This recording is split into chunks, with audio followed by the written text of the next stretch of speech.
বাংলাদেশের ঐতিহ্যবাহী রাজশাহী জেলার বাগমারা থানার অন্তর্গত শিবজাইট মার্কাজুল উলুম হাফিজিয়া কওমি মাদ্রাসা ও এতিমখানার উন্নতি কল্পে আজকের 2 দিন ব্যাপী ইসলামী জালসার সম্মানিত সুযোগ্য অনারেবল প্রেসিডেন্ট জনাব মোহাম্মদ ফিরোজ্জামান চঞ্চল আল্লাহ পাক তার গোলামকে হায়াতে তৈয়বা সেহতে কুলিয়া দান করুন, সকলে বলুন আমিন। আজকের প্রোগ্রামের প্রধান অতিথি বিশিষ্ট রাজনীতিবিদ, সমাজসেবক, আপনাদের সম্মানিত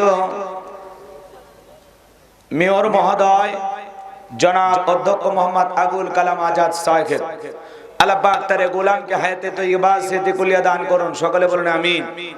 আজকের প্রোগ্রামের বিশেষ অতিথিবৃন্দ, আমন্ত্রিত অতিথিবৃন্দ, অন্যান্য অতিথিবৃন্দ আলোচনা রেখে ধন্য করেছেন বিশিষ্ট ইসলামী চিন্তাবিদ, মুফাসসিরে কোরআন হাফেজ মাওলানা মোহাম্মদ আতিকুর রহমান, কথা বলেছেন মাওলানা মোহাম্মদ মনসুর রহমান তুফানি, আলোচনা রেখেছেন আমার পূর্বে হাফেজ মাওলানা মমিনুল ইসলাম মারুফ ভাই। সকল আলোচকের আলোচনা আল্লাহ পাক দ্বীনের জন্য, ইসলামের জন্য, কোরআনের ময়দানের জন্য কবুল করুন, সকলে বলুন আমিন।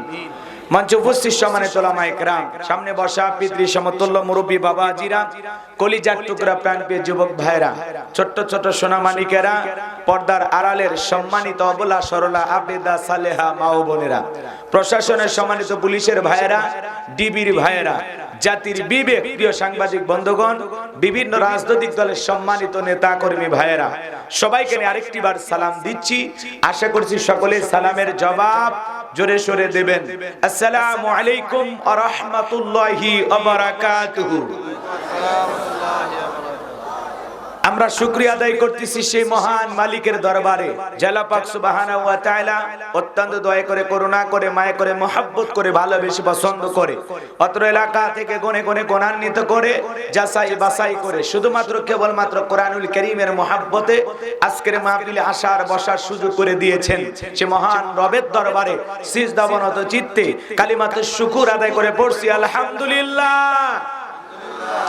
হয় নাই কৃপণতা অলসতা দূর করে মুসলমান হিসাবে সিংহের মতো বাঘের মতো গর্জন করে আল্লাহর দেয়া জবান দ্বারা দুইটা ঠোঁট নাড়ায়া চিৎকার মেরে বলুন আলহামদুলিল্লাহ। পড়ুন রব্বানা লাকাল হামদ হামদান কাসীরান তাইয়িবান মুবারাকান ফীহি। লক্ষ কোটি দরুদ সালাম মানবতার শ্রেষ্ঠ বন্ধু বিশ্বনবী, বিশ্বনেতা যে নবী আইয়ামে জাহিলিয়াতের যুগে আগমন করে অসভ্য মানুষগুলোকে সভ্য বানিয়েছেন, অভদ্র মানুষগুলোকে ভদ্র বানিয়েছেন, কোরআন নামের সংবিধান দিয়া, কোরআনের রাজ কায়েম কইরা, সোনালী যুগ উপহার দিয়া মদিনার পাক ভূমিতে শায়িত আছেন। সে রাসূলের প্রতি কলিজা ভরা মহব্বত নিয়ে পড়ছি দরুদ সালাম, সকলেই পড়ুন সাল্লাল্লাহু আলাইহি ওয়াসাল্লাম। সম্মানিত ভাইরা, আজকের প্রোগ্রামে আসতে পেরে বসতে পেরে আপনারা খুশি না বেজার? কারা কারা বেজার দুহাত তুলে দেখান তো দেখি। আলহামদুলিল্লাহ। বাগমারা রাজশাহীর মানুষ তো অনেক চালাক, চালাক শ্রোতাদের সামনে ওয়াজ করে শান্তি পাওয়া যায়। কইতে কলিকাতা বুঝে নাই, কথা বোঝেন নাই, আর রাগ করতেছেন মনে হয় না? একটু আওয়াজ দেবেন। আজকের মাহফিলে আসতে পেরে বসতে পেরে আপনারা খুশি না বেজা? যদি হন খুশি, মুখে নিয়ে হাসি, আওয়াজ দে বেশি।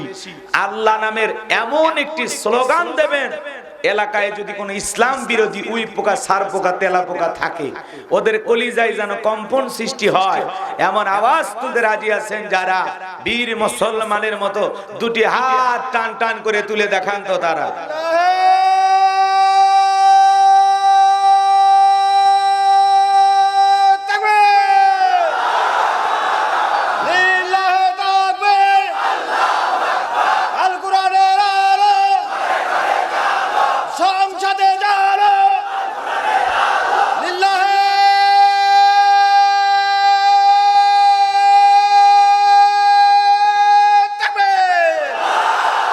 লিল্লাহি তাকবীর।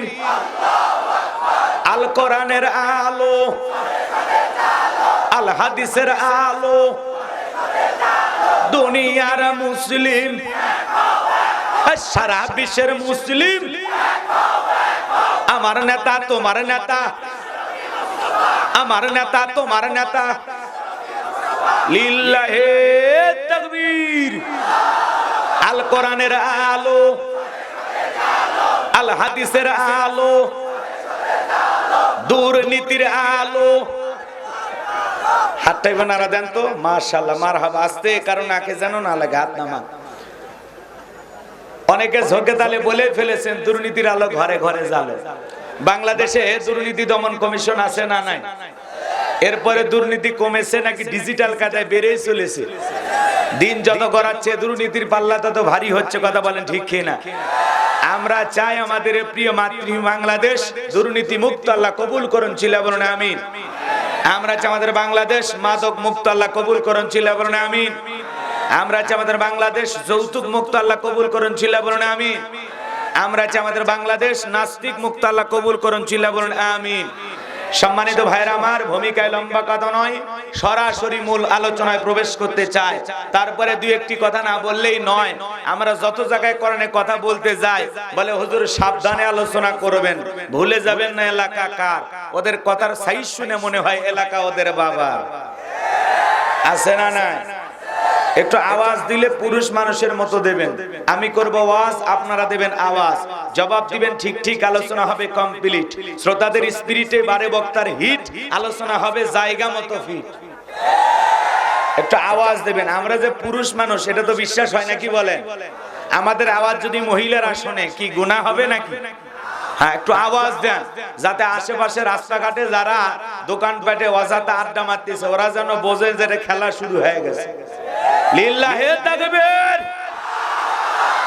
অনেক জায়গায় আমরা যখন অনেক জায়গায় আলোচনা করতে যাই বলে হুজুর রাজনীতির কোনো আলোচনা করবেন না। আছে না নাই? আচ্ছা বলেন তোমার বাড়ি কোন জেলা? গাইবান্ধা। আমি আসছি কোন জেলা? রাজশাহীতে। তাহলে আমি গাইবান্ধা থেকে রাজশাহীতে এসেছি। আচ্ছা আপনারাই বলেন, আমি যেখানে রাজনীতির কথা বলবো আগামী নির্বাচনে এই এলাকার মহিলা মেম্বার পদে দাঁড়ানোর কোনো চান্স আছে? তাহলে আমি কেন এখানে রাজনীতি করব? যদি করাই লাগে নিজের জেলা গাইবান্ধায় করব, কথা বলেন ঠিক কিনা?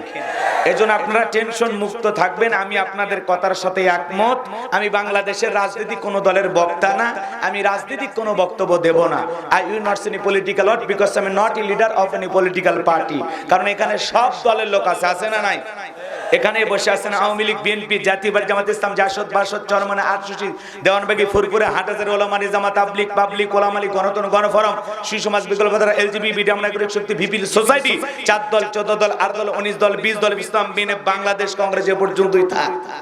বাংলাদেশে কত দল? আমি কি বোকা দলীয় আলোচনা করব? এই দিক থেকে যদি একটা দল হলে গুদাম হারে, ওই দিক থেকে আরেকটা দল হলে থানায় টেলিফোন করে। আমি হুজুরের অবস্থা ভালো না খারাপ?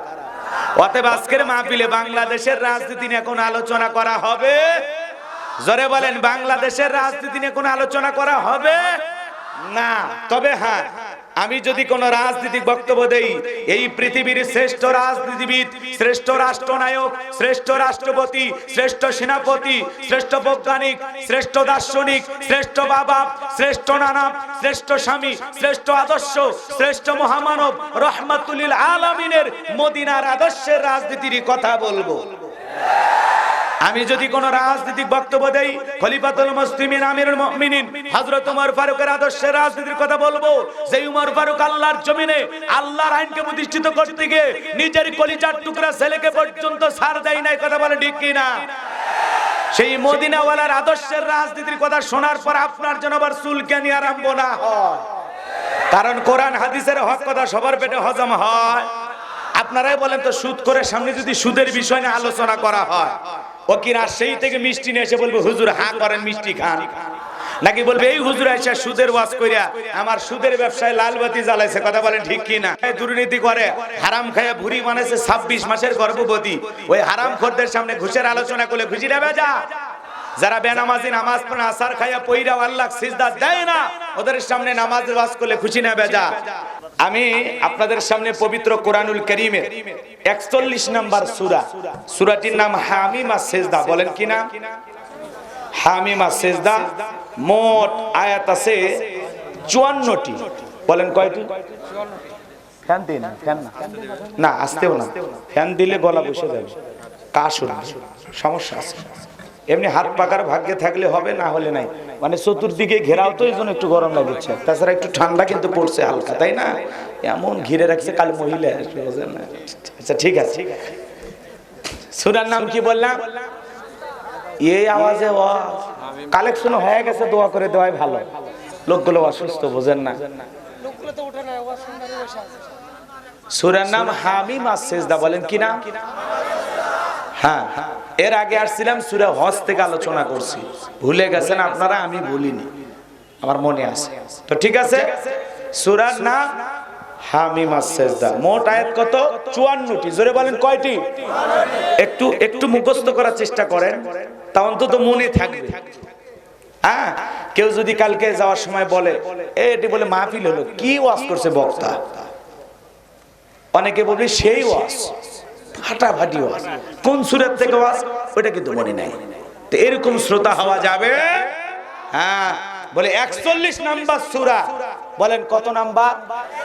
সূরা নাম হামিম আস-সিজদা। বলেন কি না? সূরার নাম হামিম আস-সিজদা। মোট আয়াত কত? 54টি। রুকু আছে 6টি। রুকু আছে কয়টি? 6টি। বিশ্ব নবীর মক্কার জিন্দেগিতে এই সূরাটি নাজিল হয়েছেন। আমি আপনাদের সামনে 30 নাম্বার আয়াতে কারিমা তেলাওয়াত করেছি। আয়াতের নাম্বার কত? 30। 24 নাম্বার পারার 19 নাম্বার পৃষ্ঠা 3 নাম্বার লাইনে এই আয়াতে কারিমা রয়েছে। বলেন আল্লাহু আকবার। কোনো ভূমিকা দেওয়া যাবে না। রাত 11টা পার হয়ে গেছে। আপনারা কি 12টা পর্যন্ত ঘন্টাখানিক থাকবেন তো নাকি? বলেন ইনশাআল্লাহ। একটা দেড়টা না, এত নয়। আচ্ছা হোক, 12:30 পর্যন্ত থাকবেন তো? 12:30 পর্যন্ত কারা কারা থাকবেন না তারা হাত তোলেন। আপনারা থাকবেন না? আচ্ছা, 12:30 পর্যন্ত এই 1.5 ঘন্টার সময় আল্লাহর কোরআনের মহব্বতে কারা কারা দিবেন? 2 হাত তুলে বলেন ইনশাআল্লাহ। এটা জোরে বলেন ইনশাআল্লাহ। আরেকবার বলেন ইনশাআল্লাহ। আল্লাহ আপনাদের ওয়াদাকে কবুল করুন। জোরে বলুন আমিন। একটু খেয়াল করেন, এই যে ওয়াদা দিলেন, ওয়াদা ভঙ্গ করা কিসের লক্ষণ? মুনাফিকের লক্ষণ। সেই বিষয়টা মাথায় রাখবেন। খুবই গুরুত্বপূর্ণ একটি আলোচনা আপনাদের সামনে উপস্থাপন করার চেষ্টা করব। আল্লাহ যেন তৌফিক দান করেন। জোরে বলুন আমিন। আমাদের কোনো জ্ঞান নাই, জ্ঞান দেওয়ার মালিক কে? ক্বালু সুবহানাকা লা ইলমা লানা ইল্লা মা আল্লামতানা ইন্নাকা আনতাল আলিমুল হাকীম। বলুন সুবহানাল্লাহ। তাহলে একটু জবান ছেড়ে আমার সাথে সবাই পড়ুন, আউযু বিল্লাহি মিনাশ শাইতানির রাজীম, বিসমিল্লাহির রাহমানির রহিম। বিতাড়িত মোর্দার শয়তানের কাছ থেকে আল্লাহ পাকের কাছে আশ্রয় প্রার্থনা চাচ্ছি। পরম করুণাময় সিমদালু আল্লাহ তাআলার নামে শুরু করছে। আমরা যে কোনো কাজ শুরু করব কার নামে? আল্লাহর নামে কাজ শুরু করলে বরকত আছে না নাই? কল্যাণ আছে না নাই? কোরআনুল কারীমের একটি আয়াতের পাওয়ার কত আমরা অনেক মুসলমান বুঝি না। রাগ করতেছেন না? একটু চলেন, আমাকে একটু শুরু করতে দেন, দেখবেন আপনাদের ভালো লাগবে ইনশাআল্লাহ।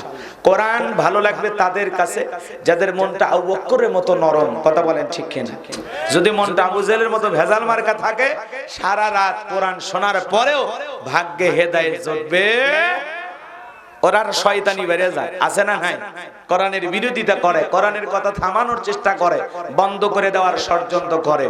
আল্লাহ রাব্বুল আলামিন তাদেরকে হেদায়েত দান করুন। জোরে বলুন আমিন। আবার আল্লাহ রাব্বুল আলামিন বলেন, ইন্নাল্লাযীনা ক্বালু রাব্বুনাল্লাহু সুম্মা ইসতাকামু তাতানাজ্জালু আলাইহিমুল মালাইকাতু আল্লা তাখাফু ওয়া লা তাহজানু ওয়া আবশিরু বিল জান্নাতিল্লাতী কুনতুম তুআদুন।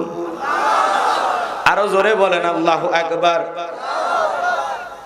যে কোন আয়াত বা সূরার তাফসীর করতে হলে কোন প্রেক্ষাপটে আল্লাহর হাবিবের উপরে সেই সূরাটি বা আয়াতটি নাজিল হয়েছে, সেই নাজিলের শানে নজুল জানার দরকার আছে না নাই? জোরে বলেন, জানার দরকার আছে না নাই? আমার ভাইয়েরা, লম্বা সময় হবে, আমি লম্বা করব না, সংক্ষিপ্ত করে কথাগুলো বলবো। আমার ভাইয়েরা, কোন সময় আল্লাহর হাবিবের উপরে আল্লাহ রাব্বুল আলামিন আয়াতে কারিমা নাজিল করেছেন, একটু মনোযোগ দিয়ে শুনবেন। নবীজির প্রিয় দুইজন মানুষ, নবীজির প্রিয়তমা স্ত্রী আম্মা জানা খাদিজাতুল কুবরা রাদিয়াল্লাহু তাআলা আনহা যখন মারা গেলেন, নবীজির কাছের দুইজন মানুষ, নবীজির প্রিয় চাচা আবু তালেব যখন মারা গেলেন, দুইজন প্রিয়জন মানুষকে হারাইয়া নবীজির হৃদয়টা যখন ব্যথিত, বরাকান্ত হৃদয় নিয়ে দাওয়াত পৌঁছাইতে লাগলেন, কালেমার দাওয়াত নবীজি প্রচার প্রসার করতে লাগলেন। ব্যথিত হৃদয় নিয়ে নবী যখন তায়েফে রওনা করলেন, তায়েফের মানুষেরা নবীজির দাওয়াত গ্রহণ না করে নবীজির জান্নাতি শরীর মোবারকের পাথর নিক্ষেপ করলেন। পাথর মারতে মারতে নবীজির শরীর দিয়া রক্ত ঝরতে ঝরতে নবীজির জুতা মোবারকে রক্ত জমাট বেঁধে গেল। নবীজির প্রিয় সাহাবী হযরতে যায়েদ ডেকে বলেন, আমি তাকায়া তাকায়া দেখলাম নবীজির শরীর দিয়া রক্তগুলো ঝরতে ঝরতে নবীজির পায়ের জুতার ভিতরে জমাট বেঁধে গেছে রক্ত। আমি নবীজির পা মোবারক থেকে জুতাটা তুলতে গিয়ে অনেক কষ্ট হয়েছে। অনেক কষ্ট করার পর নবীজির পা থেকে জুতা আমি খুলতে পারলাম। নবীজি এই অবস্থায় যখন মক্কা নগরীতে চলে আসলেন, বাজান ব্যতীত হৃদয় তায়েফের মানুষ দাওয়াত গ্রহণ করলেন না, আপন মানুষেরা ছেড়ে চলে গেছেন। নবীজির মনটা বড় খারাপ। আসমান থেকে 19 দিন পর্যন্ত কোনো ওহী নাজিল হয় না, জিবরাইল আসে না, নতুন কোন আয়াত নবীজিকে শোনায় না। সাহাবায়ে ইকরামদেরকে কাফেররা ডেকে বলে, নবীর সাহাবীরা, ও নবীর সাহাবীরা, কই তোমাদের নবী তো নতুন কোন আয়াত শোনায় না, নাকি তার উপরে যে জিন ভর করেছিল সেই জিন চলে গেছে? জোরে কন্না উযুবিল্লাহ। কাফেররা বলতে লাগলো, ও নবীর সাহাবীরা, কেন তোমাদের নবী নতুন আয়াত পাঠ করে শোনায় না? সে কেন নতুন কোন তথ্য আমাদের কার দেয় না? নাকি তার আল্লাহ তাকে ভুলে গেছে? জোরে কন্না উযুবিল্লাহ। এইভাবে কাফেররা সমালোচনা শুরু করে দিলেন। 19 দিন পরে আল্লাহ রাব্বুল আলামিন আসমান থেকে পাওয়ারফুল আয়াতে কারিমা নাজিল করলেন। বলেন আল্লাহু আকবার। আল্লাহ রাব্বুল আলামিন তখন জিবরাইলের মাধ্যমে আল্লাহর হাবিবের উপরে এই আয়াতে কারিমা নাজিল করলেন। বলুন সুবহানাল্লাহ। আল্লাহ রাব্বুল আলামিন বলেন, ইন্নাল্লাযীনা ক্বালু রাব্বুনাল্লাহু সুম্মাস্তাকামু তাতানাজ্জালু আলাইহিমুল মালাইকাতু আল্লা তাখাফু ওয়ালা তাহজানু ওয়া আবশিরু বিল জান্নাতিল্লাতী কুনতুম তুআদুন। আল্লাহ রাব্বুল আলামিন বলেন, ইন্নাল্লাযীনা ক্বালু রাব্বুনাল্লাহ, নিশ্চয় যারা বলে আমি তাদের রব, সুম্মাস্তাকামু, এতঃপর ইস্তেকামাত থাকে, অবিচল অটল থাকে, তাতানাজ্জালু আলাইহিমুল মালাইকা, আসমান থেকে তাদের উপরে ফেরেশতা নাজিল হয়। ফেরেশতা এসে বলে, আল্লাহ তাখাফু, ভয় পেও না, ওয়ালা তাহজানু, চিন্তা করো না, ওয়া আবশিরু বিল জান্নাতিল্লাতী কুনতুম তুআদুন। ফেরেশতারা এসে বলে, তোমাদের এই যে জান্নাতের প্রতিশ্রুতি, যে জান্নাতের ওয়াদা দেওয়া হয়েছিল, সেই জান্নাত পেয়ে তোমরা আনন্দিত হও। বলুন সুবহানাল্লাহ। সেই জান্নাত তোমরা সাদরে গ্রহণ করো। বলেন আল্লাহু আকবার। একটু আমি তো সরল অনুবাদ বললাম, এইবার একটু তাফসিরে যাই, মনোযোগ দেন। আল্লাহ পাক কি বলতেছেন? ইন্নাল্লাযীনা ক্বালু রাব্বুনাল্লাহ, নিশ্চয় যারা বলে আমি তাদের রব, সুম্মাস্তাকামু, এই কথার উপরে ইস্তেকামাত থাকে, অবিচল অটল থাকে, দৃঢ় থাকে, মজবুত থাকে, তাদের উপরে অনেক ধরনের ঝড় তুফান আসবে। এদিকে এদিক আপনাদের এলাকায় রাস্তা আছে না নাই? এই রাস্তার দুই সাইড দিয়ে গাছ লাগানো হয় না? কথা বলে না কেন? ভাই আগে বলেছে একটু আওয়াজ দিয়ে দয়া করে সহযোগিতা করবেন, একটু সাপোর্ট দিলে আমার পাওয়ার মানে কথার গতি বাড়বে, কথা বুঝাইতে ভালো হবে। একটা কিচ্ছা কাহিনী বলতে গেলে তো হোহা বলা লাগে, বুঝেন নাই? একটু আওয়াজ দেন, পারবেন তো ইনশাআল্লাহ? লিল্লাহে তাকবীর, একটু আওয়াজ দেন। আমার ভাইরা, রাস্তার দুই সাইড দিয়ে যে গাছ গছালি গুলো লাগানো হয়, অনেক সময় ঝড় আসে, ঘূর্ণিঝড়, আইলা, নার্গিস, হুদহুদ, সনি, ফনি, এই যে কয়েকদিন আগে আসছিল হামুন, এই যে বড় বড় যখন ঘূর্ণিঝড় আসে, ঝড় তুফানে অনেক গাছ গছালি ভেঙে রাস্তার দুই সাইড দিয়ে পড়ে থাকে, এরপরেও কিছু গাছ দাঁড়িয়ে থাকে। কথা কয় না, কথা কয় না। কিছু গাছ দাঁড়িয়ে থাকে, দৃঢ় থাকে, নিজের শিকড় আঁকড়ে ধরে সে মজবুত ভাবে দাঁড়িয়ে থাকে। হাজারো ঝড় তুফান মোকাবেলা করে ওই গাছটা যেভাবে দাঁড়িয়ে থাকে, ইমানদারকেও ঠিক এইভাবে হাজারো ঝড় তুফান বাধা বিপত্তি সবকিছুর মোকাবেলা করে ইস্তেকামাত থাকতে হবে, অবিচল অটল থাকতে হবে যে আল্লাহ আমার রব, এই কথার উপরে টিকে থাকতে হবে। আপনি যখন বলবেন আল্লাহ আমার রব, এই কথার উপরে টিকে থাকতে যাবেন, আপনার উপরে মামলা আসতে পারে, হামলা আসতে পারে, নির্যাতন আসতে পারে, জুলুম আসতে পারে, ঘর ছাড়া হতে পারেন, বাড়ি ছাড়া হতে পারেন, বিবি ছাড়া হতে পারেন। হাজারো নির্যাতন জুলুম সহ্য করেও আপনাকে এই কথা বলতে হবে, আল্লাহ আমার রব, আমি রব ছাড়া অন্য কারো গোলামি করব না। দুনিয়ার কোন বাতিলের পাঁচটা গোলামি করা যাবে না। ইসলাম মানতে গেলে বিপদ আছে না নাই? অনেক সময় বিপদ আসে, দেখলেই দাড়ি ধরতেছে, তখন সেলুনে যায় বলে দোস্ত দাড়ি আপাতত কাইটা দাও, পরে অবস্থা ভালো হলে নবীর সুন্নত পালন করা যাবে। এই মান নিয়ে যান না, কথা কয় না। ওই দেখলেই টুপি ধরতেছে, কয় আপাতত টুপি বাদ, আছে না নাই? এই মান নিয়ে জান্নাতে যাওয়া যাবে না। জান্নাত মামুর বাড়ির ডাল না, গেলে এক ডাবু খাইতে দেবে। জান্নাতে যেতে হলে পরীক্ষা দিয়েই মুমিনকে যেতে হবে। পরীক্ষা দেওয়া সারা জান্নাত ভাগ্যে জুড়বে। এইবার একটু আসেন, হাজারো বিপদ মুসিবত মুমিনের জীবনে আসবে, কথা বলেন ঠিক কিনা? ইসলাম আলাদেরকে পরীক্ষা দিয়ে বাতিলের মোকাবেলা করে টিকে থাকতে হবে, পিছপা হওয়ার কোনো সুযোগ। ওই জালেমদের নির্যাতন জুলুম সহ্য করতে করতে আজকে মুসলমানের দেয়ালে পিঠ থেকে গেছে। এখন হয় লড়াই করে বাঁচতে হবে, না হয় ওদেরকে দুনিয়া থেকে বিতাড়িত করে টিকে থাকতে হবে, কথা বলেন ঠিক কিনা? সামনের দিকে যায়, আল্লাহ বলেন ইন্নাল্লাযীনা ক্বালু রাব্বুনা আল্লাহ, নিশ্চয় যারা বলে আমি তাদের রব, আমাদের রব কে? বাগমারার মুসলমানেরা শাহাদত আঙ্গুলি দ্বারা ইশারা করে আসমানের দিকে তুলে বলেন তো আমাদের রব কে? চিৎকার মেরে বলেন আমাদের রব কে? আরেকবার জোরে ডাক দিয়ে বলেন তো আমাদের রব কে? আরেকবার জোরে বলেন কে? আরো জোরে বলেন আমাদের রব কে? আল্লাহ। এই যে আল্লাহ আল্লাহ বলে ডাক দিলাম, আমাদের আল্লাহ খুশি না বেজার? জোরে বলেন খুশি না বেজার? এ মুসলমান আল্লাহর গোলাম, দুনিয়াতে যদি বাবাকে ডাক দেওয়া হয় বাবা, ও বাবা, এই অত বাবা বাবা করিস কেন? তোর কি মরণের বিগার উঠছে? যদি মাকে ডাক দেন মা, ও মা, মা, অত মিয়া মিয়া করিস কেন? বিয়ে দিলে দুই বাচ্চার বাবা হয়ে যাবে, তাও মিয়া মিয়া ছাড়ে না।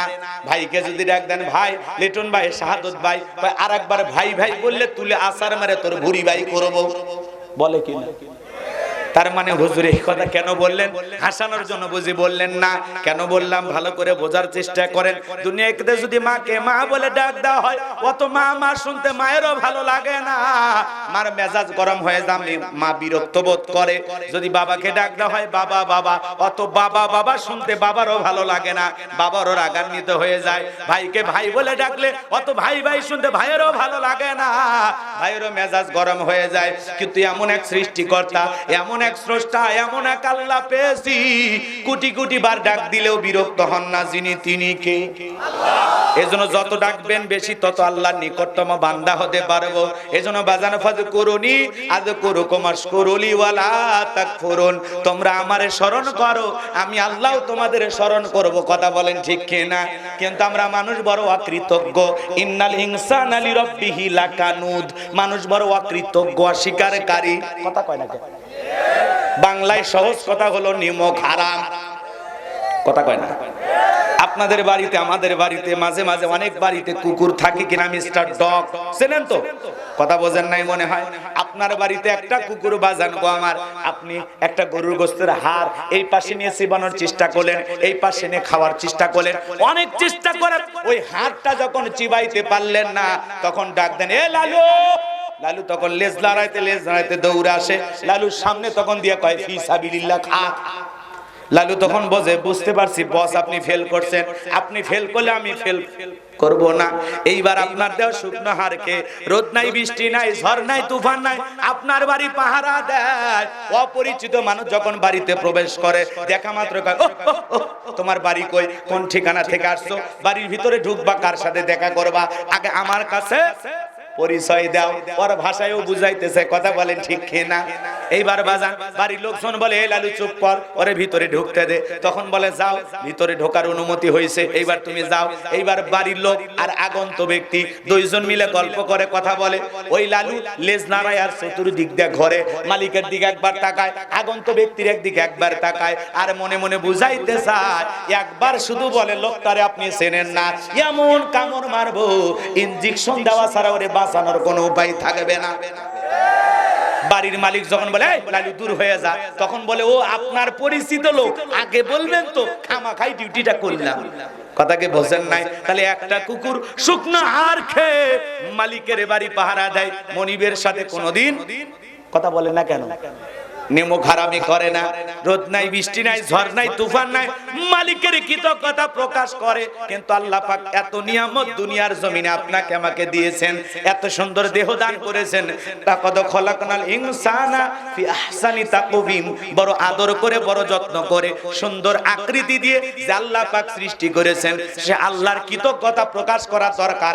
আছে না নাই এজন্য আল্লাহ বলেন ইন্নাল্লাযীনা ক্বালু রাব্বুনাল্লাহ নিশ্চয়ই যারা বলে আমি তাদের রব বলেন আমাদের রব কে রূহের জগতে আল্লাহ পাক আপনাকে আমাকে প্রশ্ন করলেন আলাস্তু বিরাব্বিকুম আমি কি তোমাদের রব নই আমরা সেদিন সবাই জবাব দিয়ে বলেছিলাম ক্বালু বালা অবশ্যই আপনি আমাদের রব এই পৃথিবীর জমিনে আসার পর আল্লাহ রাব্বুল আলামিন সর্বপ্রথম যে ওহী নাজিল করলেন ইকরা বিসমি রাব্বিকাল্লাযী খলাক পর তোমার রবের নামে যিনি তোমাদেরকে সৃষ্টি করেছেন সেই রবের জ্ঞান শিক্ষা দেওয়া হয় কোথায় মসজিদ মাদ্রাসা নাকি স্কুল কলেজে আরো জোরে বলেন এই মাদ্রাসায় শিক্ষা দেওয়া হয় ছোট্ট বাচ্চা কি সুন্দর পেশাব করে ঢেলেগুলো ব্যবহার করে কি সুন্দর আদব কায়দা বাড়িতে যায় বাবারে মারে সালাম দেয় আত্মীয় স্বজনের সাথে ভালো আচরণ করে আর কত ছেলে কলেজে পড়াশোনা করে পালসাল গাড়ি নিয়ে দিক সেদিক ঘরে রাস্তার মধ্যে গাড়িটা ব্রেক কইরা সেন্টার টান দিয়া কুকুরের মতো দাঁড়িয়ে থেকে পেশাব করে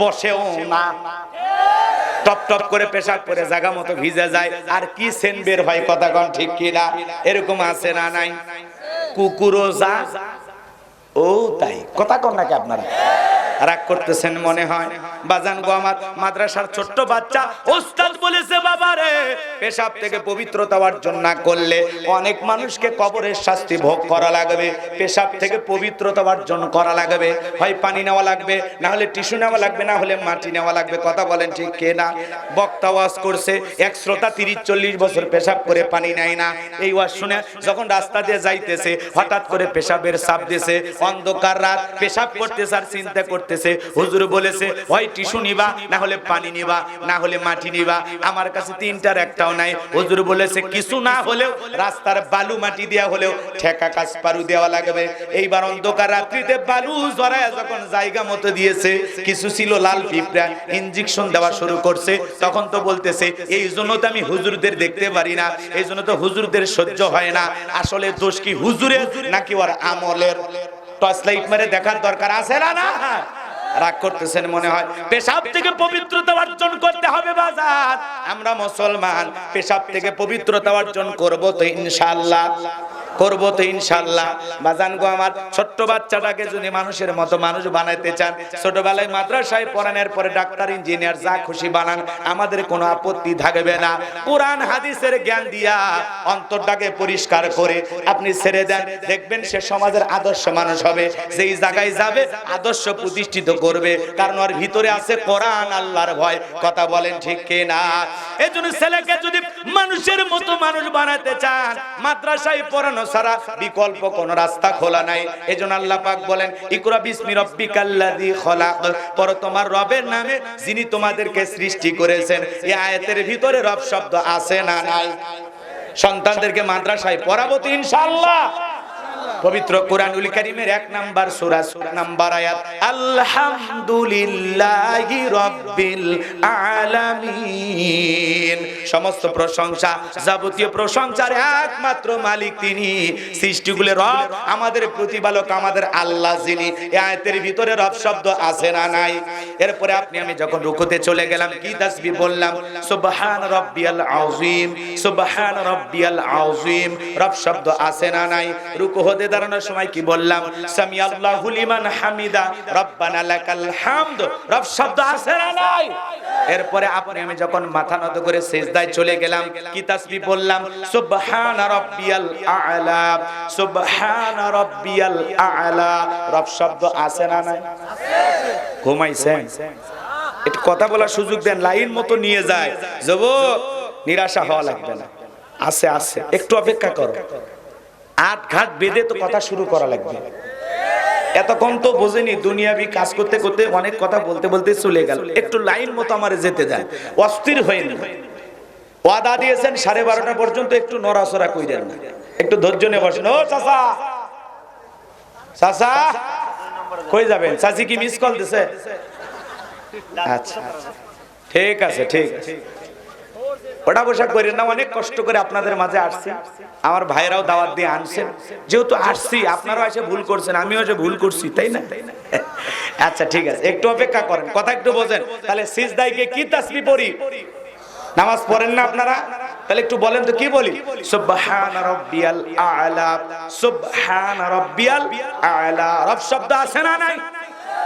অনেকে আবার যায় খালি সুবহান সুবহান সুবহান সুবহানাল্লাহ কয় না, সয়াবিনের তেল কয় আল্লাহ ভালো জানে। এরকম আছে না নাই?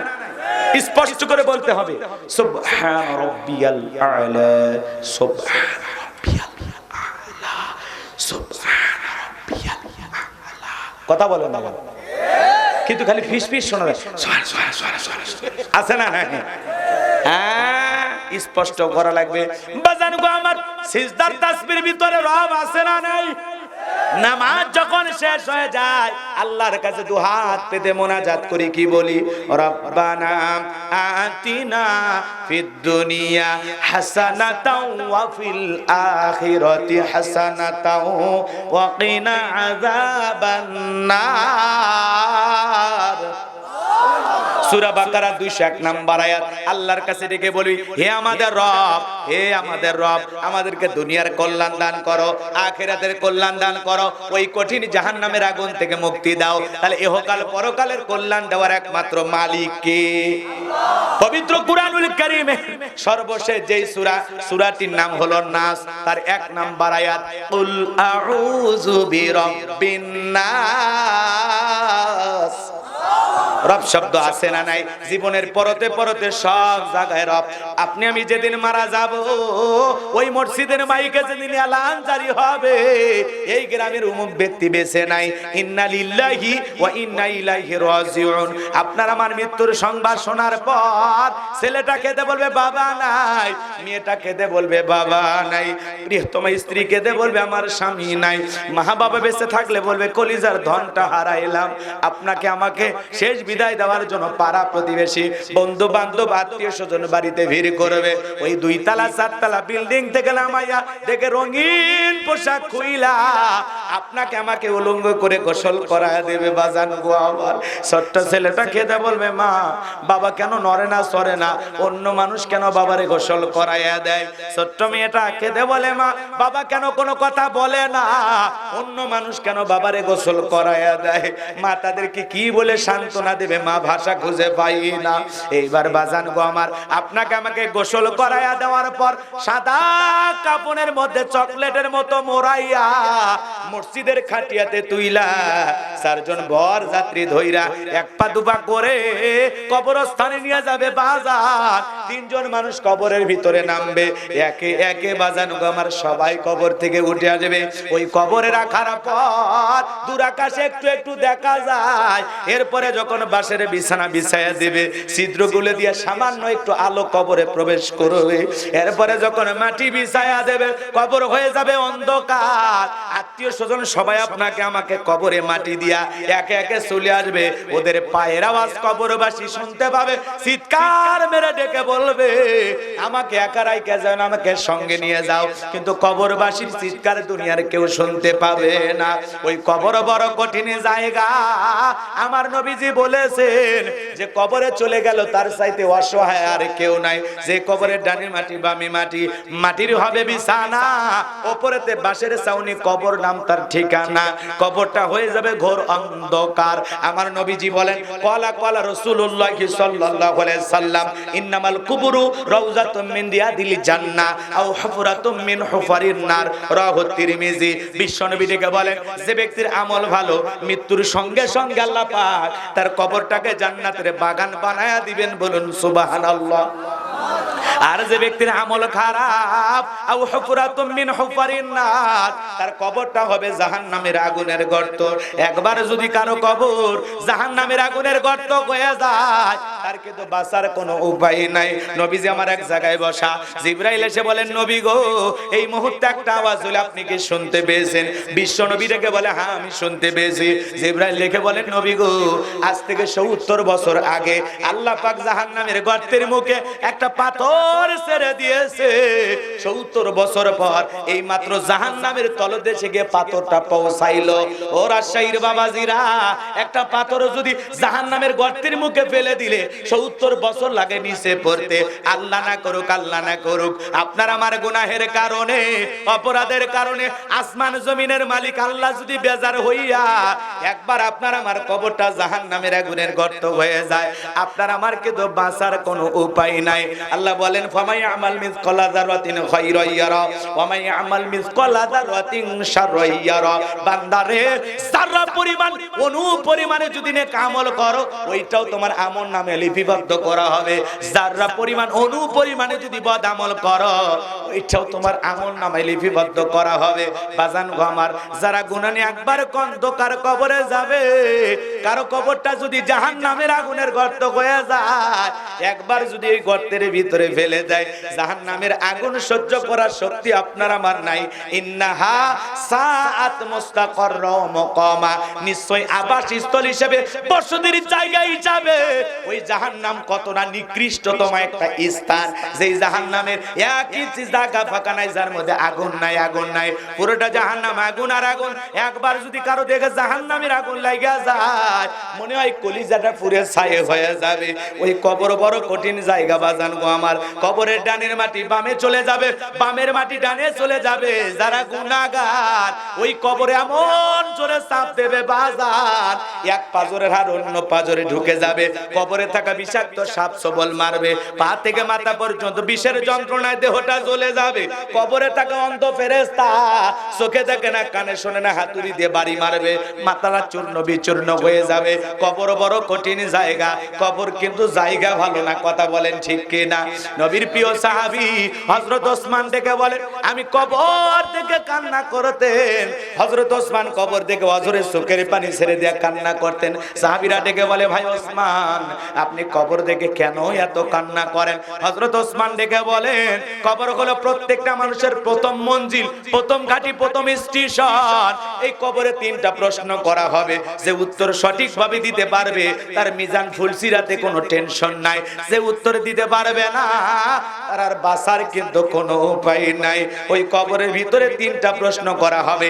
1 নাম্বার, মার রব্বুকা, তোমার রবকে। প্রশ্নের ভিতরে রব শব্দ আছে না নাই? জোরে বলেন, আছে না নাই? তাহলে কবরে 1 নাম্বার প্রশ্ন, মার রব্বুকা, তোমার রব কে?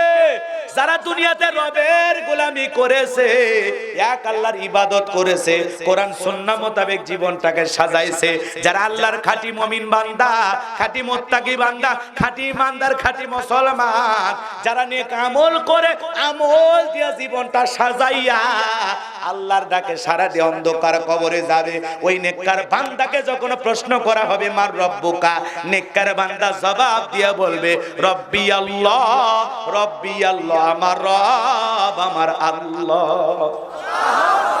আল্লাহ পাক আমাদের নেককার বান্দাদের কাতারে শামিল করুন। জোরে বলুন আমিন, আরো জোরে বলুন আমিন।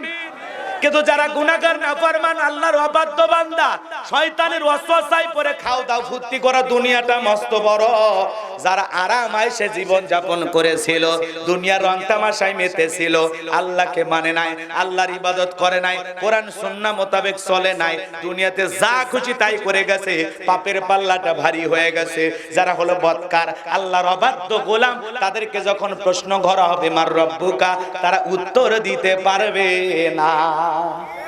বলেন তো, যারা বদকার গুনাহগার এরা কি উত্তর দিতে পারবে? পারবে না। তাহলে নেককাররা উত্তর দিতে পারবে। রাগ করতেছেন মনে হয়? কবর কিন্তু বড় কঠিন জায়গা, সবাইকে কবরে যেতে হবে। কথা বলেন না কেন? কবর জায়গা ভালো নয়, কবর জায়গা ভালো নয়।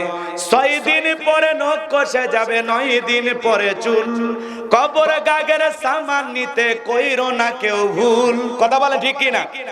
6 দিন পরে নখ কষে যাবে, 9 দিন পরে চুল, কবর গাগের সামান নিতে কইরো না কেউ ভুল, কবর জায়গা ভালো নয়, কবর জায়গা ভালো নয়। আমল দিয়ে কবর গৃহ সাজিয়ে নিতে হয়, কবর জায়গা ভালো নয়, কবর জায়গা ভালো নয়। আমল দিয়ে কবর গৃহ সাজিয়ে নিতে হয়। কথা বলে ঠিক কিনা? 17 দিনে পেট ফেটে শেষে পোকার খাদ্য হবে, 7 দিন পরে গোশত গাবে না, কঙ্কাল পরে রবে। 17 দিনে পেট ফেটে শেষে পোকার খাদ্য হবে, 7 দিন পরে গোশত গাবে না, কঙ্কাল পরে রবে। 90 দিনে হাড়গুলি সব, 90 দিন হাড়গুলি সব আলাদা হয়ে রয়, কবর জায়গা ভালো নয়, কবর জায়গা ভালো নয়। আমল দিয়ে কবর গৃহ সাজিয়ে নিতে হয়। জোরে বলেন মারহাবা। কষ্ট পাচ্ছেন? তাহলে কবরে 1 নাম্বার প্রশ্ন মার রব্বুকা, তোমার রবকে। যারা রবের গোলামি করেছে, এক আল্লাহর ইবাদত করেছে, তারা বলতে পারবে রব্বি আল্লাহ। যারা গুনাহগার, নাফরমান, বেঈমান, আল্লাহর অবাধ্য গোলাম, এরা উত্তর দিতে পারবে। তাহলে নেক আমল করে কবরে যাইতে কারা কারা রাজি? 2 হাত তুলে আল্লাহকে দেখান। আল্লাহ আমাদের সবাইকে নেককারদের কাতারে শামিল করুন, নেক আমল করে কবরে যাওয়ার তৌফিক দান করুন। জোরে বলুন আমিন। 5 ওয়াক্ত সালাত আদায় করব তো ইনশাআল্লাহ, কোরআন সুন্নাহ দিয়ে জীবনটা সাজাবো তো ইনশাআল্লাহ। আল্লাহ আমাদের সবাইকে আমল করার তৌফিক দান করুন। জোরে বলুন আমিন। হাত নামান, হাত নামান। এইবার শুনেন, মার রব্বুকা, তোমার রবকে। তাহলে কবরের ভিতরেও আপনাকে প্রশ্ন করা হবে রব সম্পর্কে। কথা বল ঠিক কিনা? রুহের জগৎ থেকে শুরু করে জীবনের পরতে পরতে সব জায়গায় রব। কবরে ঢোকা মাত্রই সেই রবকে আমরা ভুলে গেছি না সেই রবের বিধান মোতাবেক চলেছি? প্রথম প্রশ্নই মার রব্বুকা, তোমার রবকে। কার বিধান মোতাবেক চলেছো? কার কথা মতো দুনিয়ার জমিনে চলেছো? কাকে তুমি সৃষ্টিকর্তা হিসাবে মেনেছো? প্রথম প্রশ্ন করা হবে। কথা বলেন না কেন? এখন আপনি কাকে মেনেছেন এটা আপনার ব্যাপার।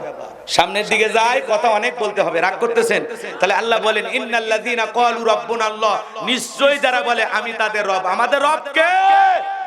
কিন্তু এই পৃথিবীর জমিন আল্লাহ পাক যখন কিছু মানুষকে একটু পাওয়ার দেয়, একটু রাজত্ব দেয়, একটু ক্ষমতা দেয়, কথা বলেন না কেন, মুহূর্তের মধ্যে তারা নিজেকে রব বলে দাবি করে। এরকম একজন জালেম শাসক পৃথিবীর জমিনে এসেছিল। সে বলেছিল আনা রাব্বুকুমুল আলা, আমি বড় প্রভু, আমি বড় খোদা। জোরে কর নাউযুবিল্লাহ। একটু কথা বলার সুযোগ দেবেন? কয়েকটা মিনিট লাগবে, বলবো। এর নাম ছিল কাবুস। শোনেন, পৃথিবীর অবস্থা করুন, বক্তার দরকার তরুণ। মুরব্বী হলে সুবহানাল্লাহর বাইরে যাবে না, যুবক হলে তাও 2-1 রিস্ক নেবে। কথা বলেন ঠিক না? একটু আওয়াজ দেন। শোনেন, এই জালেমের নাম ছিল কাবুস। বাল্যকালের নাম কি? কাবুস। একে বলা হতো বলখিয়া। কিপ্তিদের তরফ থেকে আলাদা একটা নাম ছিল রামসিস। আর মিশরের বাদশা হওয়ার পর উপাধি নাম হলো ফেরাউন। কি নাম? আরো জোরে বলেন। শোনেন, সেই জামানার ফেরাউন আর এই জামানার ফেরাউন আছে না? একটু গালে শোনেন, তাহলে তাদের মুখোশ উন্মোচন হয়ে যাবে, জাতির সামনে পরিষ্কার হয়ে যাবে। কথা বলে ঠিক কি না?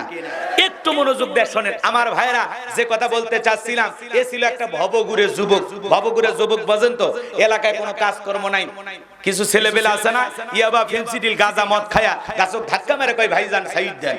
বউ যদি দরজা খোলে, অমুকের বাপ তুমি ঢোলকা, কয় মা তুই বুঝবো না, আজ একটু বেশি পরিমাণে মাল খাসি। এরকম নেশাখোর আছে না নাই? যারা সন্ধ্যা হলে ঘরের দরজা বন্ধ করে জিকির করে ইয়াবা ইয়াবা ইয়াবা। মা বাবা চিন্তা করে বাবারে এসে এটা কিসের ট্যাবলেট, গ্যাস, সর্দি, জ্বর, গলা ব্যথা, এগুলোর কিছু কয় না।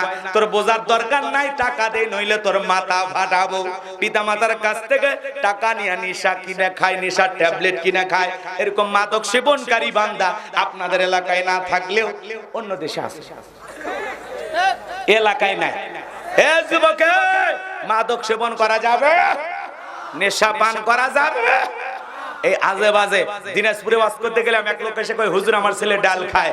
মানে পুষ্টিকর খাবার বেশি করে খাওয়ায় দেন। কয় হুজুর এই ডাল সেই ডাল না, এটা ফেন্সি ডাল। আছে না নাই? আছে না নাই? রাগ করতেছেন মনে হয়। মনে রাখবা, একটা নেশাখোর সে ভালো স্বামী হতে পারে না, ভালো বাবা হতে পারে না, ভালো মানুষ হতে পারে না। সমাজের চোখে সবাই তাকে ঘৃণার নজরে তাকায়। কথা বলেন না কেন? যারা নিশাদ্রব্য পান করে মানুষ বলে এরা টোকাই, ক্যাডার, এরা মাস্তান, এর চরিত্র ভালো না। কথা বলেন ঠিক কিনা? তাহলে আমরা নিশাদ্রব্য পান করব না, মনে থাকবে তো যুবক? এলাকার যুবকেরা ভালো, এরা খুবই ভালো। সামনের দিকে যাই বাজান গো আমার। ফিরাউন ছিল ভবঘুরে যুবক, এলাকায় কোনো কাজকর্ম পাইল না। বাল্যকালের বন্ধু হামানকে নিয়ে মিশরে চলে গেল। মিশরে যাওয়ার পর সর্বপ্রথম হয়েছে তরমুজের ক্ষেতের লেবার। এরপরে মিশরের সরকারি গোরস্থানের দারোয়ান লাগবে।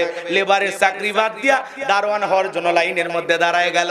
ইন্টারভিউ চলতেছে, একে একে সবাই যখন বিদায় নিল, এইবার ফিরাউনের পালা। ডেকে বলে, বাদশা, বুক ভরা আশা নিয়ে ভিন দেশ থেকে আপনার দেশে এসেছি। আমি অনেক প্রশংসা আপনার শুনেছি, আপনার চাইতে ভালো মানুষ এই দেশে আর নাই।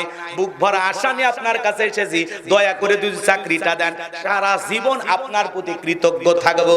কথা আছে দুষ্ট লোকের মিষ্টি কথা। কথাগুলো এমন ভাবে উপস্থাপন করলেন, বাদশার মায়া লেগে গেল। এই গোরস্থানের কাবুসকে গোরস্থানের দারোয়ানের চাকরিটা দিয়ে দিল। বাজান গো আমার, এইবার মিশরের সরকারি গোরস্থানের দারোয়ানের চাকরি পাওয়ার পর ফিরাউন চিন্তা করলো, বাদশা মাসে মাসে বেতন দিবে ঠিক আছে, কিন্তু এই বেতন দিয়ে চলবে না, আমার সাইড ইনকাম করার দরকার আছে না নাই? বোঝেন নাই? বোঝেন নাই? বাম হাতের কামাই করার দরকার আছে না নাই? সে তখন কি করলো জানেন? এলাকায় যত মানুষ লাশ দাপন করতে আসে ওদেরকে ডেকে বলে, শোনো, লাশ যদি দিরহাম, লাশ যদি তোমরা এই গোরস্থানের ভিতরে দাপন করতে চাও, লাশ প্রতি আমার একটা করে দিরহাম দেওয়া লাগবে, না হলে আমি লাশ দাপন করতে দেব না। জনগণ চিন্তা করে, একটা দিরহামের জন্য বাদশার দরবারে বিচার নিয়ে যাব, লাশ পয়সা গুলে শেষ হয়ে যাবে, অতএব একটা টাকা যদি পায় এই ছেলেটাই পাক। এইবার জনগণ একটা করে দিরহাম ঘুষ দেওয়া শুরু করলো। 1 টাকা হলেও এইটা কি? তবে বাংলাদেশে কিন্তু নাই। কথা কয় না, কথা কয়। ঘুষ আছে। শোনো, এই দেশটার গল্প করি, দেশটা মনে হয় স্বপ্নপুরী। শুধু খোর, ঘুষখোর, মদখোর, জুয়াখোর, হেতায় আছে ভুরি ভুরি, হেতায় আছে ভুরি ভুরি। এ দেশে অসৎ কামাই কেউ করে না, তবে ঘুষের টাকা পেলে কেউ তো ছাড়ে না। টেবিলের নিচ দিয়ে হাত বাড়িয়ে কালো টাকাটা নেই সারিয়ে, টেবিলের নিচ দিয়ে হাত বাড়িয়ে কালো টাকাটা নাই সারিয়ে। করছে ওরা বড় দেশের চুরি, করছে ওরা বড় দেশের চুরি। শোনো, এই দেশটার গল্প করি। কথা ঠিক আছে না নাই? এখন বর্তমান জামানায় একটা ছেলে চাকরির জন্য 10 লাখ, 15 লাখ, 20 লাখ টাকা ঘুষ ওপরওয়ালা দেওয়া লাগে। ওপরওয়ালা বলতে কি ফেরেশতা এসে নিয়ে যা? এদেশের চেয়ার টেবিল পর্যন্ত ঘুষ খা। এ কথা কর না, কথা কর না। ভয় পাচ্ছেন? বাস্তবতা বলা লাগবে। বেজারে হইেন না, বেজারে হইেন না। এখন উচিত কথা যদি কই, পিঠের উপর দিয়ে যাবি মই। এই আনন্দে কিছু নোক কিনে খাবে বগুড়ার স্পেশাল দই। কথা বলে ঠিক না? রাগ করেন না, রাগ করেন। রাগ করতেছেন? হ্যাঁ, বলা লাগবে, হক কথা বলা লাগবে। কথা বলে ঠিক কি না? সত্য কথা বলতে হলে যেতে হবে কারাগারে, এমন আতঙ্ক আজ বাংলার ঘরে ঘরে। তবুও সত্য বলতে চাই, দুনিয়ার জালেমদের করি না ভয়, আমি ইসলামের দুশমনদের করি না ভয়। কথা বলে ঠিক কিনা? কোরআনের হক কথা বলতে গিয়ে যদি বিবিকে বিধবা করা লাগে, সন্তানদের এতিম করা লাগে, আমরা মুসলমান দ্বীনের জন্য, ইসলামের জন্য প্রয়োজনে মাথায় কাফনের কাপড় বেঁধে আল্লাহ দ্বীন প্রতিষ্ঠিত করার জন্য এই জীবন বাজি রাখতে কারা কারা রাজি? দু হাত তুলে আল্লাহকে দেখা। লিল্লাহি তাকবীর। আল্লাহ আমাদেরকে দ্বীন প্রতিষ্ঠিত করার আন্দোলনে শরীক হওয়ার তৌফিক দান করুন। জোরে বলুন আমিন। আরো জোরে বলুন আমিন। ভয় পাইলে চলবে? চলেন সামনের দিকে যাই, কথা লম্বা হবে বাজান, লম্বা করার সুযোগ নাই। আল্লাহর খেলা বোঝা বড় দায়। জনগণ একটা করে দিরহাম দেওয়া শুরু করলো। ওই সময় আল্লাহ পাক একটা মহামারী দিলেন। ওই সময় যে মহামারীর নাম হলো ডায়রিয়া, কলেরা। আমাদেরকে আল্লাহ একটা মহামারী দিয়েছিল, ধরো না ছুঁয়ো না, নাম হলো করোনা। স্বামীর করোনা হলে স্ত্রীর কাছে যায় না, স্ত্রীর করোনা হলে স্বামীর কাছে যায় না। বাবা করোনা রোগে আক্রান্ত হয়ে হাসপাতালে মারা গেছে, বাবার লাশটা দেখতেও যায় না, এক মুঠো মাটিও দেয় না। কথা বলে না কেন? বাবার সম্পত্তি ভালো লাগে কিন্তু অসুস্থ বাবার লাশটা দাফন করতে যায় নাই। আমার মতো হুজুরেরা ভয় ডরহীন বাদ দিয়া ওই ব্যক্তির লাশটা দাফন করেছে। কথা বলেন ঠিক কিনা? মা করোনা রোগে আক্রান্ত হয়েছে, ছেলেটার পাইয়া বস্তাতে তুলে জঙ্গলে ফেলায় আসছে। এই জন্য করোনা মহামারী বুঝায় দিয়েছে দুনিয়াতে কেউ কারো আপন না। এক বন্ধুর করোনা হয়েছে, আর এক বন্ধু দেখতেও যায় না। স্বামীর করোনা হয়েছে, স্ত্রী এক রুমে থাকে, স্বামী আলাদা আর এক রুমে থাকে। খাবার কেমনে দিয়েছেন জানেন? লম্বা একটা বাঁশ নিয়া খাবারের প্লেটটা সাজাইয়া ওই বাঁশের একটু ছিদ্র করছে মাঝখানে, ওই ছিদ্রের মাঝখানে প্লেটটা ঢুকে দিয়েছে, দিয়ে এরকম ঠেলা দিয়ে খিলেছে। এই ঘর থেকে ঠেলা মারছে, স্বামীর ঘরে খাবার প্লেট চলে গেছে, লম্বা একটা বাঁশ দিয়ে। কথা কয় বোঝেন না? বোঝেন না? এইবার স্বামী সুস্থ হওয়ার পর ডেকে বলে, ও সোনালীর বাপ, আমি তোমারে কত ভালোবাসি। যখন তুমি করোনা রোগে আক্রান্ত ছিলা, তাহাজ্জুদ পড়ে পড়ে দোয়া করছিলাম, আরে আমার স্বামীকে আমি যে কত ভালোবাসি, তুমি আমার জান, তুমি আমার পরাণ, ওরে তুমি আমার সোনা স্বামী। স্বামী তখন ডেকে বলে, কত যে ভালোবাসিস সেটা আমি টের পাইছি। করোনাতে যখন অসুস্থ ছিলাম, বাঁশ দিয়ে খাওয়াইছিস, বাঁশ দিয়ে, বাঁশ দিয়ে। কথা কয় না, কথা কয় না। এজন্য করোনা এসে বুঝে দিল কেউ কারো আপন নয়। আপনি মনে করেছেন আপনি ছাড়া আপনার পরিবার চলবে না, তারা মনে হয় আপনি মারা গেলে তারা মনে হয় আর একদিনও বাঁচবে না, এরকম ভাবতেছেন। এটা ভুল, এটা ভুল। আপনি মারা গেলেও ওরা আপনার চাইতে আরো ভালো চলবে। আপনি না থাকলে ওরা আপন গতিতে চলবে। আপনার জন্য দুনিয়ার কাজ থেমে থাকবে। আপনাকে কে মূল্যায়ন করে? এই চোখের সামনে যতক্ষণ মূল্যায়ন ততক্ষণ। এখনই নিঃশ্বাস বন্ধ হয়ে গেলে বলে তাড়াতাড়ি কবরে থুয়ে আয়। কথাকে বোঝা গেল? এই দুনিয়াতে কেউ কারো আপন না। স্বার্থের পৃথিবীতে সবাই স্বার্থের কারণে ভালোবাসে। স্বার্থ ফুরিয়ে গেলে প্রিয়তমা স্ত্রীও ভালোবাসে না। কথা কর। সামনের দিকে যায়, কথা মনে হয় ভুলে গেছেন। আল্লাহ পাক ওই জামানায় দিল একটা মহামারী, নাম হলো ডায়রিয়া, কলেরা। হাজার হাজার মানুষ মারা যায়, আর গোরস্থানে লাশ দাফন হয়।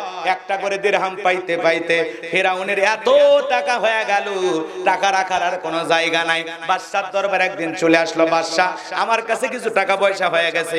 এলাকায় যারা গরিব মানুষ খাজনা দিতে পারে না, যারা গরিব মানুষ খাইতে পারে না, আমি একটু টাকা দিয়ে তাদের জনসেবামূলক কাজ করব। বাদশা ডেকে বলে, বাবা এ তো ভালো উদ্যোগ, তোমার মতো ছেলে ঘরে ঘরে জন্ম নেওয়া দরকার। ঠিক আছে, যাও টাকার বস্তাগুলো নিয়ে আসো। আর আমি রাজ্যের মধ্যে ঢোল পিটায় দিলাম। হাজার হাজার মানুষকে ঢোল পিটায় সংবাদ দেওয়া হলো, গোরস্থানের দারোয়ান তোমাদের খাজনা পরিশোধ করে দেবে, গরিব দুঃখী মানুষকে টাকা দিয়ে সহযোগিতা করবে।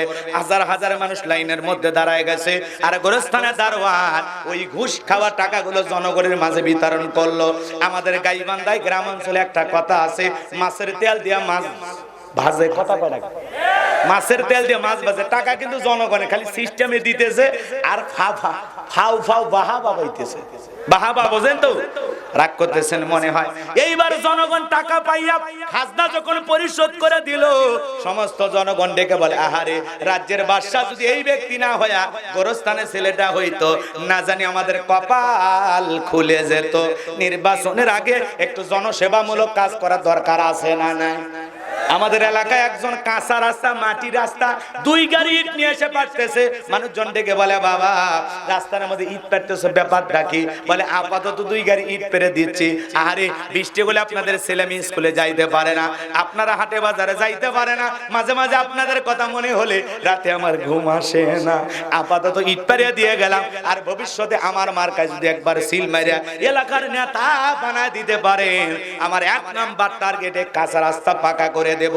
এই স্লোগান দিয়া জনগণের বিশ্বাস অর্জন কইরা জনগণ যদি একবার এলাকার নেতা বানায় দিতে পারে, এলাকায় আর থাকে না, ঢাকা শহরে বান্ধবী নিয়ে ঘুমায়।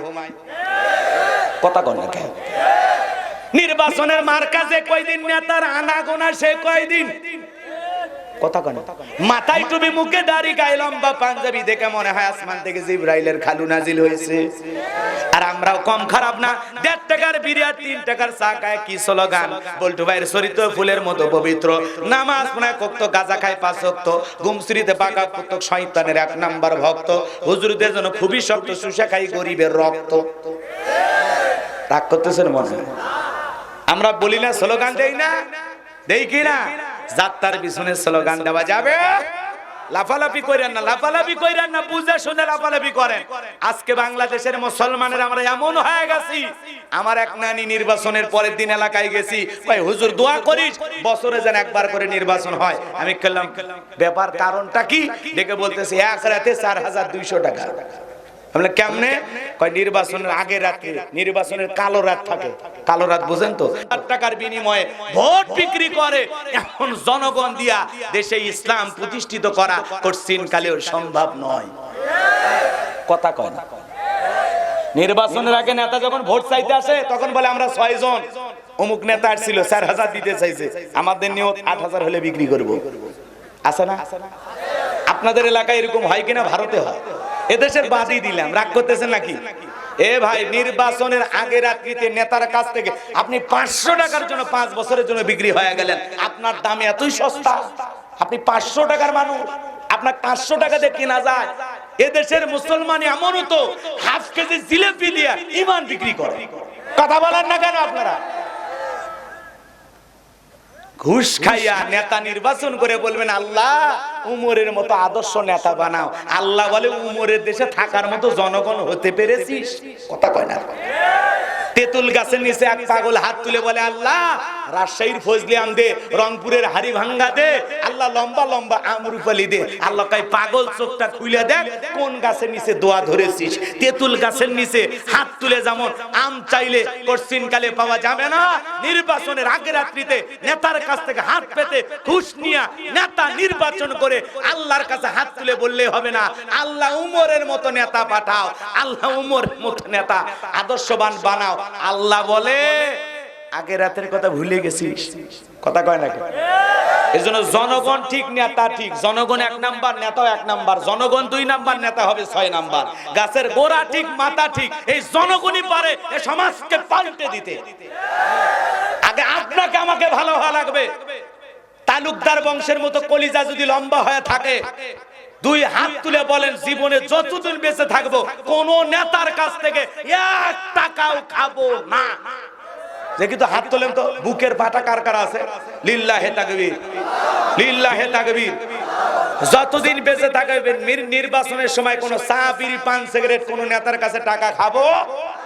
আল্লাহ আমাদেরকে সৎ এবং যোগ্য নেতৃত্ব দেওয়ার মতো নেতাকে পছন্দ করার তৌফিক দান করুন। জোরে বলুন আমিন। হাত নামান, জোরে বলেন আমিন। শোনেন, আমরাই পারি সমাজকে পরিবর্তন করতে, আমাদের হাতে অনেক কিছু আছে। কথা বলেন ঠিক কি না? রাগ করতেছেন আপনারা মনে হয়? বেজার হয়েন না, বেজার হয়েন না, সামনের দিকে যাইবা জানগো। আমার যে কথা বলতে চাচ্ছিলাম আপনাদের উদ্দেশ্যে, বাবারে এ যুবকের দল গুনাহগারের কথা একটু মনোযোগ, কথাগুলো একটু শুনে যান বাজান গো আমার। এজন্য নির্বাচনের আগে দেখবেন না তার নানান ধরনের ভ্যাস, ওদের ভ্যাস দেখে ভোলা যাবে?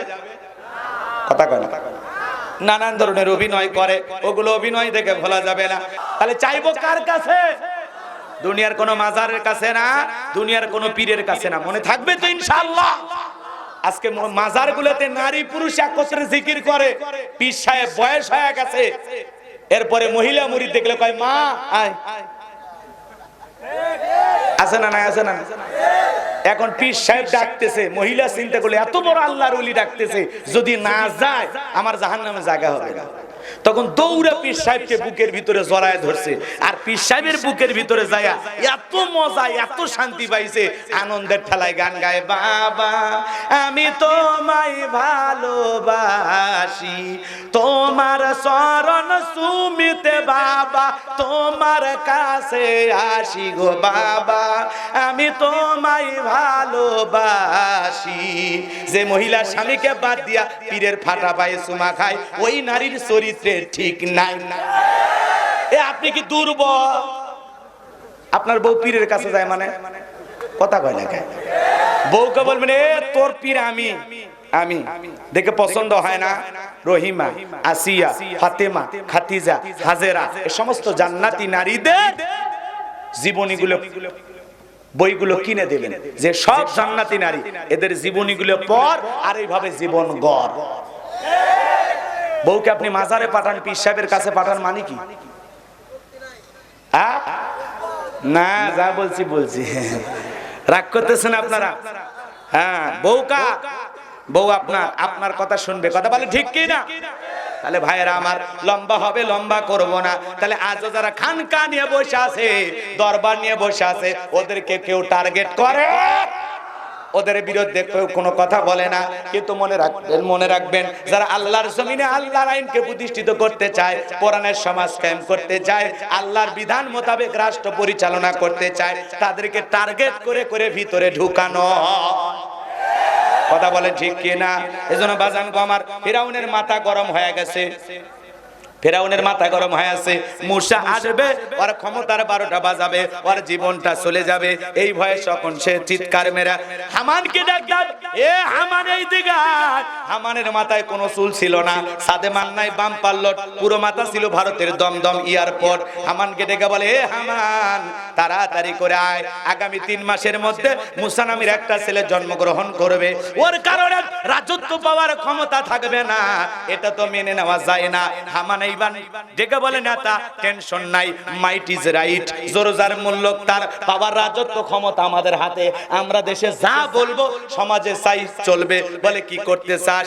এইবার হামান ডেকে বলে, নেতা যত ছেলে সন্তান জন্মগ্রহণ করবে সবাইকে জবাই করে করে দুনিয়ার বুক থেকে বিদায় করে দেব, তাহলে মূসার আগমন ঘটবে না, আপনার শত্রুর জন্ম হবে না।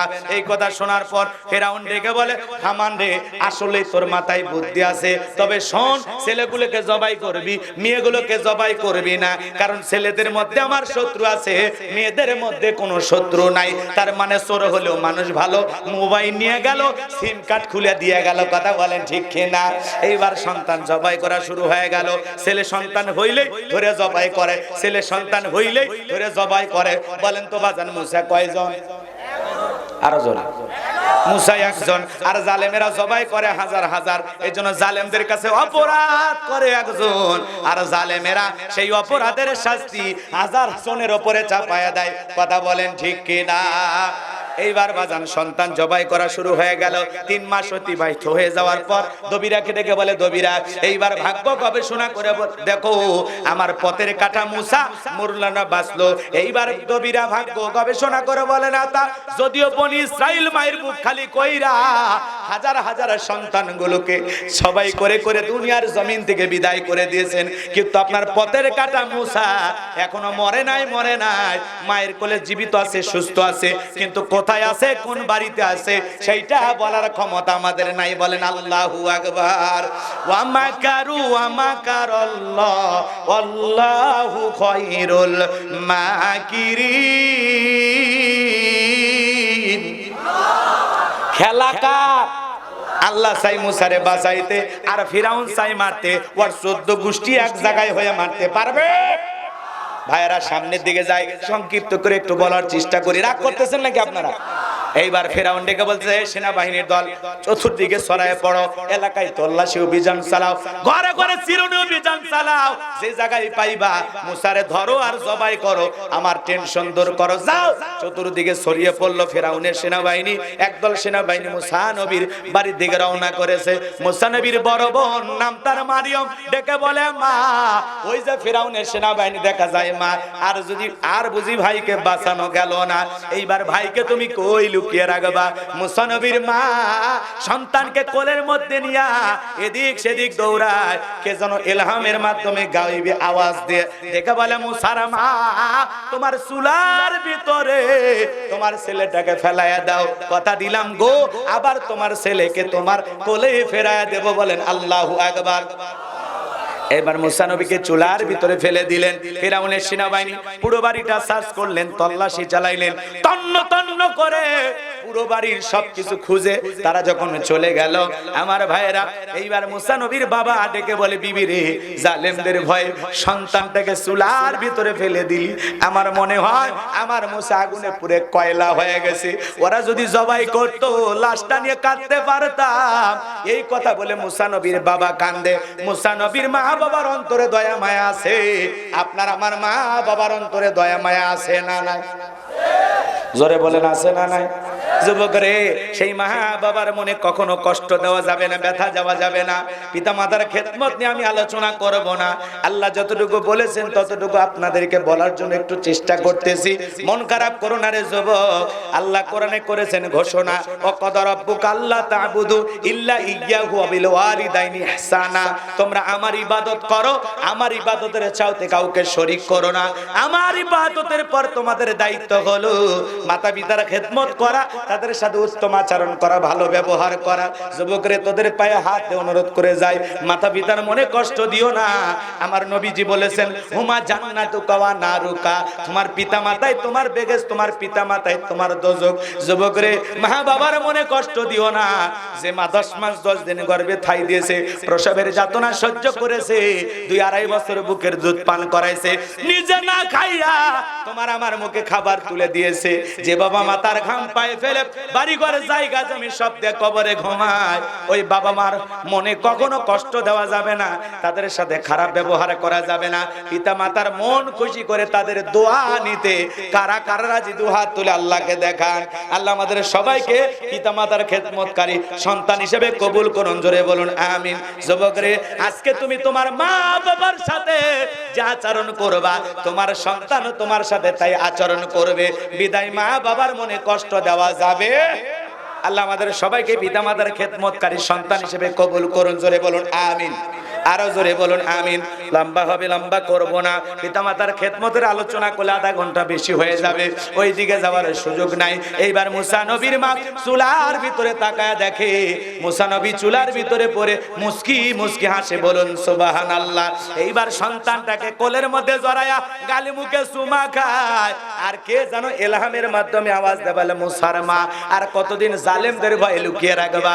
সিন্ধুক একটা বানাইয়া দরিয়ার বুকে ভাসায়া দাও, কথা দিলাম গো তোমার ছেলেকে আবার তোমার কোলে ফেরায় দেব। বলেন আল্লাহু আকবার। এবার মুসা নবীর মা টেনশনে পড়ে গেলেন, সিন্ধুক পাবেন কোথায়? সকালবেলা কে যেন ডেকে বলে, মিস্ত্রি লাগবে মা, মিস্ত্রি লাগবে। আমি একজন মিস্ত্রি। মুসা নবীর মা ডেকে বলে, জীবনে কোনোদিন মিস্ত্রি বলে তো এইভাবে কেউ ডাক দিল না। ও মিস্ত্রি, তুমি এইদিকে আসো।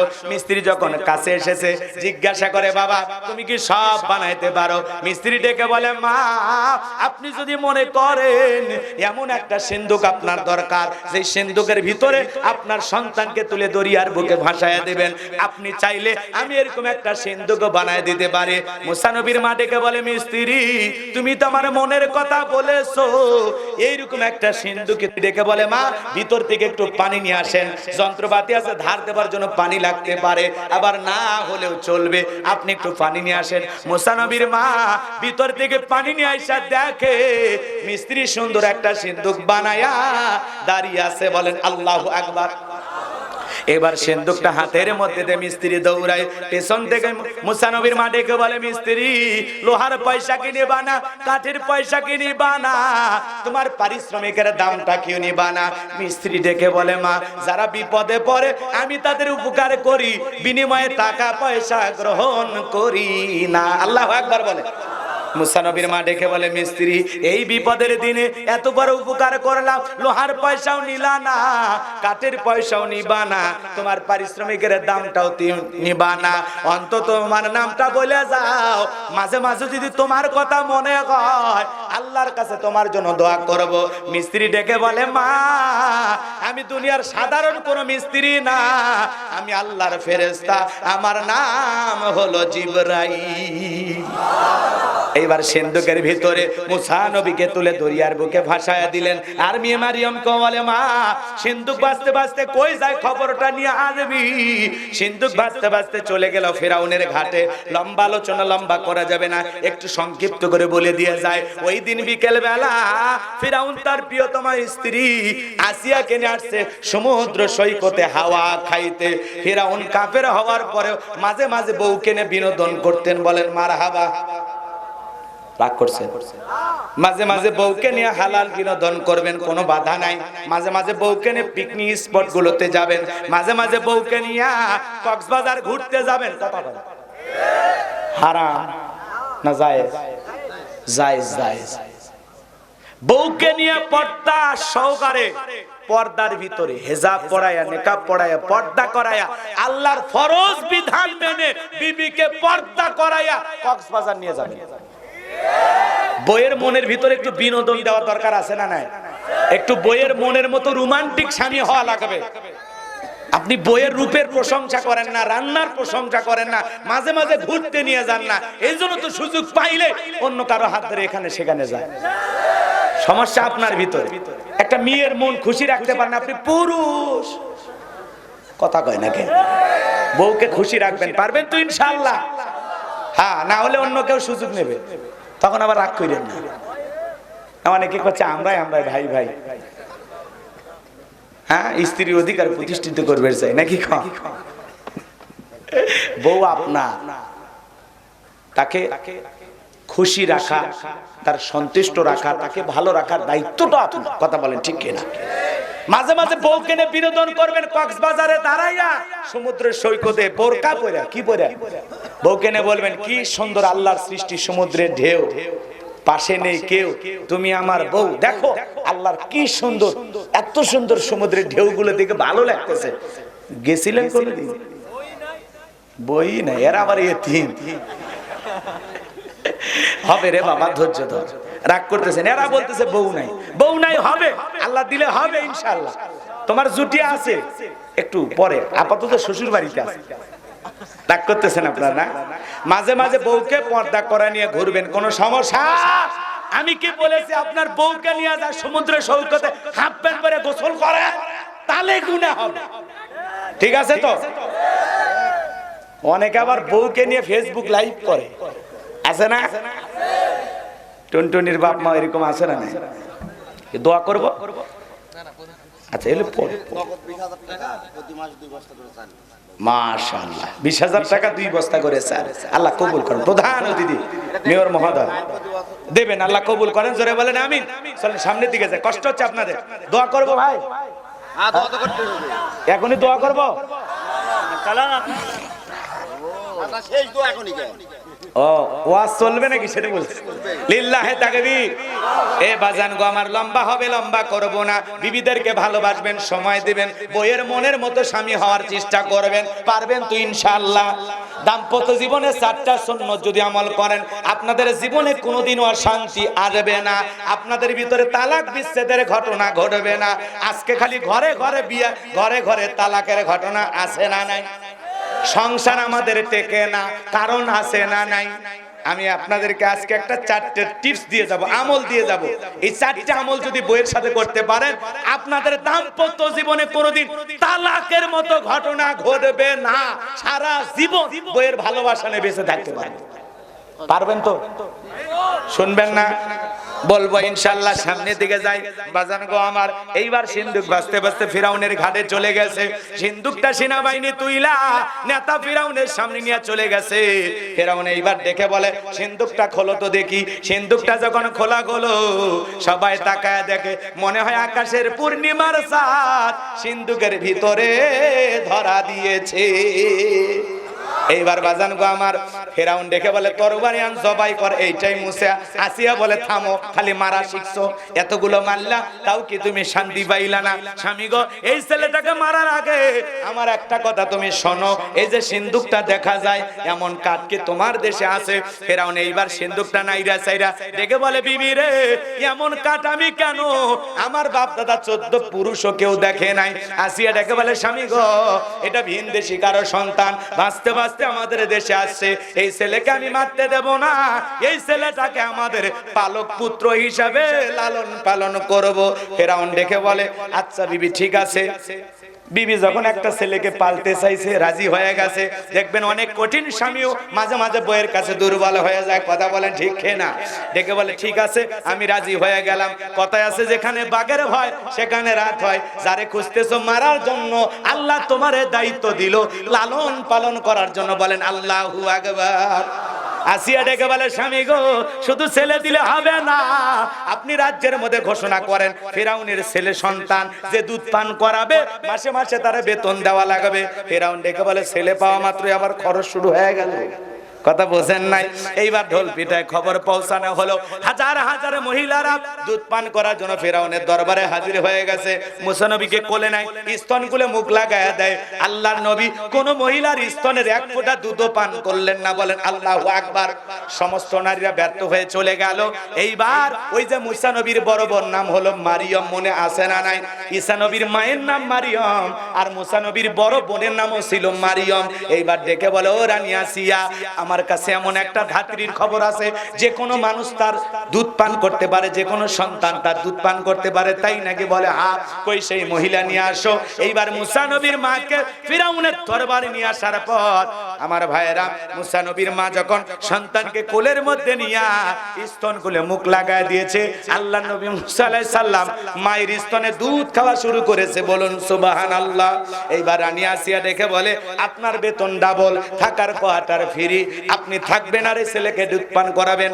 মুসা নবীর মা ডেকে বলে ও রানী আসিয়া, সন্তানকে যদি দুধ পান করাইতে চান আপনার বাড়িতে নয়, সন্তান থাকবে আমার বাড়িতে। আসিয়া বলে ঠিক আছে বোন, সন্তানটাকে নিয়ে যাও, কিন্তু মাঝে মাঝে নিয়ে যাবা, এই ছেলেকে না দেখলে আমার ভালো লাগে না। মারহাবা কর।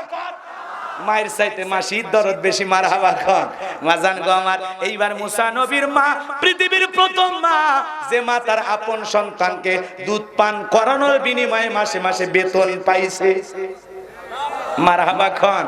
এইবার বাজান লম্বা ইতিহাস লম্বা করার সুযোগ নাই। মুসা নবী বাজান গো আমার দুধ পান করানো শেষ হয়ে গেল। মুসা নবী চলাফেরার বয়সে উপনীত হয়ে গেছে। একদিন আসিয়া মুসা নবীকে নিয়ে আইসা ফিরাউনের কোলে দিয়া বলে একটু ছেলেটাকে কোলে নাও, মানুষ দেখলে মনে করবে ছেলে তোমার না, তোর একটু কোলে নাও। মাঝে মাঝে দেখবেন মা বোনেরা যখন রাগ করে বিরক্ত হয় তখন দেখবেন বাচ্চা নিয়ে এসে স্বামীর কোলে দেয়, দেয় না? স্বামীর কোলে দিয়া বলে সামলাও, একটু সামলাও, ধরো তো, বাপু যেমন খারাপ হইছে একটা তেমন খারাপ, পেপো ভেবো দিলে আর সারে না। মা বোনেরা রাগ হইলে সন্তান থাক না মেরে স্বামীর কোলে দেয়, দেয় না? দেয় না? সন্তান খারাপ হলে কয় বাপও খারাপ, সন্তানও খারাপ, আর ভালো হইলে কয় মা যে ভালো। কথা কয় না? কয় সন্তান ভালো হলে সব গুণ মায়ের, আর খারাপ হলে সব বদনাম বাপের। আছে না নাই? আপনাদের গুলো এরকম করে কিনা জানি না, আপনাদের এরকম করে না? না, একটু নির্বিষ হয়ে গেলে একটু নির্বিষ তোমার মতোই হয়েছে, বাপের স্বভাব পাইছে, বাপের স্বভাব পাইছে। আছে না? বাজান গো আমার লম্বা হবে, লম্বা করব না। ঘরের কথা পরখে বইলে লাভ নাই, গোপন কথা গোপনই থাক, আল্লাহ কবুল করে। জোরে বলেন আমিন। এইবার ফেরাউন কোলের মধ্যে মুসা নবীকে পাইয়া আসিয়া ভিতরে চলে গেছে। মুসা নবীর এত সুন্দর চেহারা, কাফের হওয়ার পরে মনের মধ্যে মায়া লাগছে, আর এই মায়া ভালোবাসার কারণে ঠোঁটটা বাড়াইয়া মুসা নবীকে একটু চুমা খাওয়ার নিয়তে ঠোঁটটা বাড়াইছে। এমন একটা 12 মণ ওজনের থাপ্পড় গালের মধ্যে বসায় দিয়েছে, থাপ্পড় খায় ফেরাউন চিৎকার মেরে উঠছে। আশেপাশের লোকজন এসে বলে, নেতা এত জোরে চিৎকার মেলেন, ব্যাপারটা কি? ছেলে যে থাপ্পড় মারছে এ কথা জনগণ জানলে কি ইজ্জত থাকে? তখন বলে, আমার বাড়ি আমি চিল্লেছি, আমি কি তোদের ডাকছি? যা চোখের সামনে দিকে দূর হয়ে যা। ওদেরকে তাড়াইয়া দিয়া আসিয়াকে ডেকে বলে, আসিয়া আয় আয়, আসিয়া রে আয় আয় আয় আয়, তাড়াতাড়ি করে আয়। আসিয়া বলে, সারের মতো চিল্লাও কে? কি হয়েছে তোমার? একে বলে, বিবি রে, এর চোখে মুখে যে আগুন দেখছি, এ মুসা ছাড়া কেউ না, তরবারি আন, জবাই করি, পথের শত্রু দূর করি। আসিয়া বলে, কি হয়েছে? বলে, এই ছেলে আমার গালে থাপ্পড় মারছে। আসিয়া বলে, ঢং করা জায়গা পাও না, এই ছোট মানুষ কোনোদিন থাপ্পড় মারতে পারে? এইবার ফেরাউন ডেকে বলে, বিবি রে, কেমনে তোরে বুঝাবো, কেমনে তোরে বুঝাবো? গাল তো তোর ছিল না, গাল ছিল আমার। মজা কি আমি টের পাইছি, আর এর থাপ্পড়ের ওজন বুঝা যায়, এই ভবিষ্যতে মুসা হবে। বলেন আল্লাহু আকবার। লম্বা ঘটনা একটু কাটছাট করে দিলাম। মুসা নবীর বয়স হয়ে গেল এবার 25 বছর। কয় বছর? 25 বছরের টকবগে যুবক। মুসা আলাইহিস সালাম তাকায় দেখে কিপ্তি আর বনি ইসরাইলের মধ্যে লাগছে ঝগড়া। কি লাগছে? ঝগড়া বোঝেন তো? কথা কয় না, ঝগড়া বোঝেন না? কিপ্তি আর বনি ইসরাইলের মধ্যে লাগছে ঝগড়া। কিপ্তিরা হলো ফিরাউনের লোক। মুসা আলাইহিস সালাম ডেকে বলে, এ ফিরাউনের লোক, সব জায়গায় নেতার গরম দেখাস। কথা কয় না? কিছুগুলো আছে না, আছে না, কয় আমারে চিনিস, খায় ফেলে দেব। এ 1 মিনিট বাঁচতে পারবি না, তোকে তো দুনিয়ার থেকে যখন তখন বিদায় করে দেব। এরকম হুমকি ধমকি দেওয়া বাড়ি আছে না? না বাপরে বাপ, এক পাতি নেতার গরম এলাকা থাকা যায় না, এরকম অবস্থা আছে না? না ভাই, এত অহংকার করবেন না। আল্লাহ যদি ক্ষমতা দেয়, মানুষের সাথে ভালো ব্যবহার করেন। কথা কোন ঠিক কিনা? আদল ইনসাফ প্রতিষ্ঠিত করেন, মানুষের ভালোবাসা অর্জন করার চেষ্টা করেন। কত মানুষের বিদায় হয়ে গেল, আর আমরা কি? সবাই তো চলে যাব। কথা বলেন ঠিক কিনা? কিন্তু এমন জীবন করিও গঠন, মরিলে হাসিবে তুমি কাঁদিবে ভুবন। কথা কোন ঠিক কিনা? কথায় কথা বলে, তুই আমাকে চিনিস, আমি উমুক নেতার আপন খালাতো বোন, তার ছোট মেয়ে বিয়ে করেছি, তার স্বামী। কি হাইব্রিড পরিচয় আছে না? নাই। এত ভাব নেবেন না। আল্লাহ যদি 3 বার ববি দেয়, পিছনের দরজা একবার ঢিল করে দেয়, দাঁড়িয়ে থাকতে পারবেন না। রাজশাহী মেডিকেল কলেজ হাসপাতালে ভর্তি হওয়া লাগবে। কথা বলে ঠিক কিনা? সকালবেলা স্ত্রী দেখতে গেছে, সেলিমের বাপ, তোমার শরীরের কি অবস্থা? কয়, মা তুমি দোয়া করো। কথা বলে। দুপুর বেলা বড় ছেলে দেখতে গেছে, আব্বা শরীরের কি অবস্থা? কয়, ভাই তোমাকে চিনতে পারলাম না। কথা কোন ঠিক কিনা? এই জন্য আল্লাহ যদি পাতলা পায়খানার বমি দেয়, বউ বাচ্চাকে চিনতে পারবে না। কথা বলে ঠিক কিনা? এই জন্য বেশি গরম নেবেন না, গরম ঠান্ডা করে দেওয়ার মতো কে আছে? বাজান সামনের দিকে যায়। যে কথা বলতে চাচ্ছিলাম, মুসা নবী ডেকে বলে, কিপ্তি সব জায়গায় ফেরাউনের গরম দেখাস। এই কথা বলে মুসা আলাইহিস সালাম মারছেন একটা ঘুষি। এক ঘুষিতে কিপ্তি দুনিয়া থেকে ডিলেট। ইন্না লিল্লাহি ওয়া ইন্না ইলাইহি রাজিউন, জায়গাতে খালাস। আল্লাহু আকবার কোন। এইবার ফিরাউনের দরবারে হয়ে গেল মার্ডার কেসের আসামি। মুসা নবীর বিরুদ্ধে মার্ডারের মামলা হয়ে গেল। আমার আল্লাহ পাক ডেকে বলে, মুসা আর তো থাকানো যাবে না এই জায়গায়, এইবার তুমি রওনা করো মাদাইনের দিকে। আল্লাহ পাকের অর্ডার পাইয়া মুসা আলাইহিস সালাম চলে গেলেন মাদাইনে। ওই জায়গায় যাওয়ার পর শুআয়ব আলাইহিস সালামের 2টা মেয়ের সাথে পরিচয় হয়ে গেল। পানি খাওয়ানোর ঘটনাকে কেন্দ্র করে বলার সময় আমার হাতে নাই। এইবার 2টা মেয়ের সাথে চলে গেলেন শুআয়ব আলাইহিস সালামের বাড়িতে। এইবার 2টা মেয়ে যায় বলে, আব্বা এই ছেলেটা এত ভদ্র, দেহে অনেক শক্তি, আমরা 2টা বোন কয়েকটা ঘন্টা কাটাইলাম, এই ছেলেটা এত বড় লাজুক, একটা বারের জন্য আমাদের 2 বোনের দিকে তাকায় নাই। বলেন আল্লাহু আকবার। নবীরা লাজুক না হয়ে কি পারে? কথা কোন। 2টা বোন কয়েকটা ঘন্টা মুসা নবীর সাথে কাটাইছে, একবার চোখ তুলে তাকাই নাই চেহারাটা কেমন। আর আমরা কালো হোক ফর্সা হোক, এমনকি বুড়ি মহিলাও যদি যায় একবার তাকাই, কে যায় রে? আছে না নাই? আছে না নাই? রাগ করতেছেন মনে হয়, লম্বা হবে, লম্বা করার সুযোগ নাই। বাজান গো আমার, সোহাইব আলাইহিস সালাম ডেকে বলে ঠিক আছে মা, তোমরা যেহেতু সার্টিফিকেট দিতেছো আমি রাজি হয়ে গেলাম, এই ছেলেটাকে আমাদের বাড়িতে রাখাল হিসেবে রাখলাম। লম্বা ইতিহাস। আল্লাহর পয়গাম্বার সোহাইব আলাইহিস সালাম মুসা নবীর ব্যবহার দেখে মুগ্ধ হইয়া বড় মেয়ে সুফুরার সাথে বিবাহের ব্যবস্থা করলেন। 8 থেকে 10 বছর শ্বশুর বাড়িতে থাকলেন ঘর জামাই। আল্লাহু আকবার বলেন। এলাকায় যদি কেউ ঘর জামাই থাকে বুঝবেন নবী মুসার সুন্নত আমল করতেছে। খবরদার ঘর জামাই বলে অবহেলা করবেন না। ওই ঘর জামাই আছে দেখে আপনার মেয়েটার একটা কাজে লাগছে, কথা কয় না কে? বাজান গো আমার, লম্বা হবে, লম্বা করব না। আল্লাহ ডেকে বলে মুসা আর কতদিন শ্বশুর বাড়ি মধুর হাড়ি, এইবার গাট্টি গুট্টি গোছাও, স্ত্রীকে সঙ্গে নাও, আবার অমিশের দিকে রওনা করো। আল্লাহ পাকের অর্ডার পাইয়া স্ত্রীকে সঙ্গে নিয়ে শ্বশুরের দেওয়া লাঠি নিয়া পয়গাম্বার যখন তুর পর্বতে এসেছেন, লম্বা ইতিহাস সংক্ষিপ্ত করে বলে দিয়ে যায় আমার আল্লাহ তখন পয়গাম্বার মুসা আলাইহিস সালামকে তুর পর্বতে নবুয়ত দান করলেন। বলুন সুবহানাল্লাহ। আমার আল্লাহ তখন বলেন ওয়ামা তিলকা বিয়ামিনিকা ইয়া মূসা। আরো জোরে বলেন আল্লাহু আকবার। ভাই ফাইনাল খেলা, ফেরাউনক সুবে বাড়ি যাবেন না, কথা কয় না কে? ফেরাউনক বাইসে তুই বাড়ি যা ঘুম হবে, কয়েকটা মিনিট আর লাগবে, নড়াচড়া করেন না। পাতান যারা চলে গেছে, খাঁটি শ্রোতারা বসে আছে, লিল্লাহি তাকবীর। চলেন সামনের দিকে যাই। আল্লাহ ডেকে বলেন ওয়ামা তিলকা বিয়ামিনিকা ইয়া মূসা। মূসা রে তোমার ডান হাতে ওইটা কি? আল্লাহর পয়গাম্বার জবাব দিয়ে বলেন ক্বালা হিয়া আসায়া আতাওয়াক্কাউ আলাইহা ওয়া আহুশু বিহা আলা গনামি ওয়া লিয়া ফিহা মাআরিব উখরা। আল্লাহর পয়গাম্বার দেখে বলে আল্লাহ আমার হাতে এটা লাঠি, এইটার উপর ভর দিয়ে চলি, ছাগলের জন্য পাতা বাড়ি ইত্যাদি ইত্যাদি অনেক অনেক কাজ করি। আল্লাহ ডেকে বলে মুসা রে প্রশ্ন করলাম একটা, জবাব দাও যে একটা কারণটা কি? মুসা নবী কথা বলে কার সাথে? আল্লাহর সাথে কথা বলতে মজা আছে না নাই? অবশ্যই মজা আছে, ভালো করে বোঝেন যুবক রে।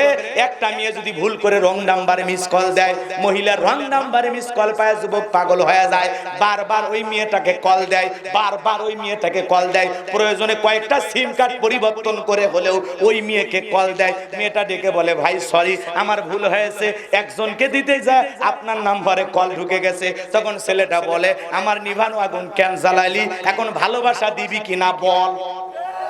আছে না নাই? একটা মহিলার কণ্ঠ পালে যুবক পাগল হয়ে যায়, রাতের ঘুম হারাম। এ যুবক কথা কও না কে তোমরা? এরকম আছে না নাই? আজকে যুবকেরা মোবাইলের পাগল, মোবাইলের পাগল, কথা কয় না। তুমি যার লাগিয়া এমবি ভরো তার তো বাটন ফোন, কথা কয় না, কথা কেন বলবো বলবো। তুমি যার লাগিয়া এমবি ভরো তার তো বাটন ফোন। ওরে কেমন করে বুঝবে রে সে, কেমন করে বুঝবে রে সে ডিজিটাল তোর মন। তুমি যারা লাগিয়া এমবি ভরো তার তো বাটন ফোন, কথা কয় না, থাক বলবো না। লিল্লাহি তাকবীর। মেসেজ দিলে সেন্ড করে না, দেয় না তো রিপ্লাই, ভিডিও কলে বলবা কথা ক্যামেরা তার নাই রে, ক্যামেরা তার নাই। মেসেজ দিলে সেন্ড করে না, দেয় না তো রিপ্লাই, ভিডিও কলে বলবা কথা ক্যামেরা তার নাই রে, ক্যামেরা তার নাই। ডিজিটাল এই যুগ জামানায়, ডিজিটাল এই যুগ জামানায় অ্যানালগ তার মন। তুমি যার লাগিয়া এমবি ভরো তার তো বাটন ফোন। রাগ করতেছেন? এইবার যুবক সাবধান, প্রেম প্রীতি ভালোবাসা বিয়ের আগে নয়, মনের মধ্যে রাখো তুমি পরকালের ভয় রে, পরকালের ভয়। প্রেম প্রীতি ভালোবাসা বিয়ের আগে নয়, মনের মধ্যে রাখো তুমি পরকালের ভয় রে, পরকালের ভয়। তবে তুমি মুক্তি পাবা, তবে তুমি মুক্তি পাবা দোজখের আগুন। তুমি যার লাগিয়া এমবি ভরো তার তো বাটন ফোন। এ যুবক ঠিক আছে না, লিল্লাহে তাকবীর। তাহলে একটা মহিলার কণ্ঠ পেলে যুবকেরা পাগল হয়ে যায়, আছে না নাই? রাত 3:30টার দিকে এক মহিলা আমারে ফোন দিয়েছে, কুড়িগ্রাম বাড়ি, ডেকে বলতেছে, হ্যালো তুমি কে? সোহেল। আমি বললাম না, আমি একটা হুজুর মানুষ। কয় ঢং করো না, রাত চলে গেলে আফসোস করবা। ও কি তাহাজ্জুদ পড়ার জন্য ডাকতেছে? এরকম আছে না নাই? যুবক সামনের দিকে যায়, লম্বা হবে, লম্বা করব না। আমার আল্লাহ ডেকে বলে, মুসা ক্বালা আলকিহা ইয়া মুসা, মুসা রে তোমার হাতের লাঠিটা নিক্ষেপ করো। ফাআলকাহা ফাইদা হিয়া হাইয়াতুন তাসআ। হাতের লাঠিটা নিক্ষেপ করা মাত্র হয়ে গেল বিশাল বড় একটা সাপ। মুসা নবী বলে, বাপরে বাপ, এ যে জাতের সাপ, আমার বংশ করে দিবে সাপ। এই কথা বলে সাপ দেখে ভয়ে মুসা নবী পালানোর চেষ্টা করতেছে। আমার আল্লাহ তখন ডেকে বলেন, ক্বালা খুযহা ওয়ালা তাখাফ সানুঈদুহা সিরাতাহাল উলা। আমার আল্লাহ ডেকে বলে, মুসা ভয় পাওয়ার কোনো কারণ নাই, আমি আল্লাহ লাঠিকে সাপ বানাইছি, আবারও সাপের দিকে হাত বাড়াও, পূর্বের মতো লাঠি বানাইয়া দেব। সুবহানাল্লাহ জোরে বলে। মুসা নবী এবার ভয়ে ভয়ে ভয়ে ভয়ে যেই সাপ ধরতে গেছে, আবার কি হয়ে গেছে? লাঠি। এটার নাম কি?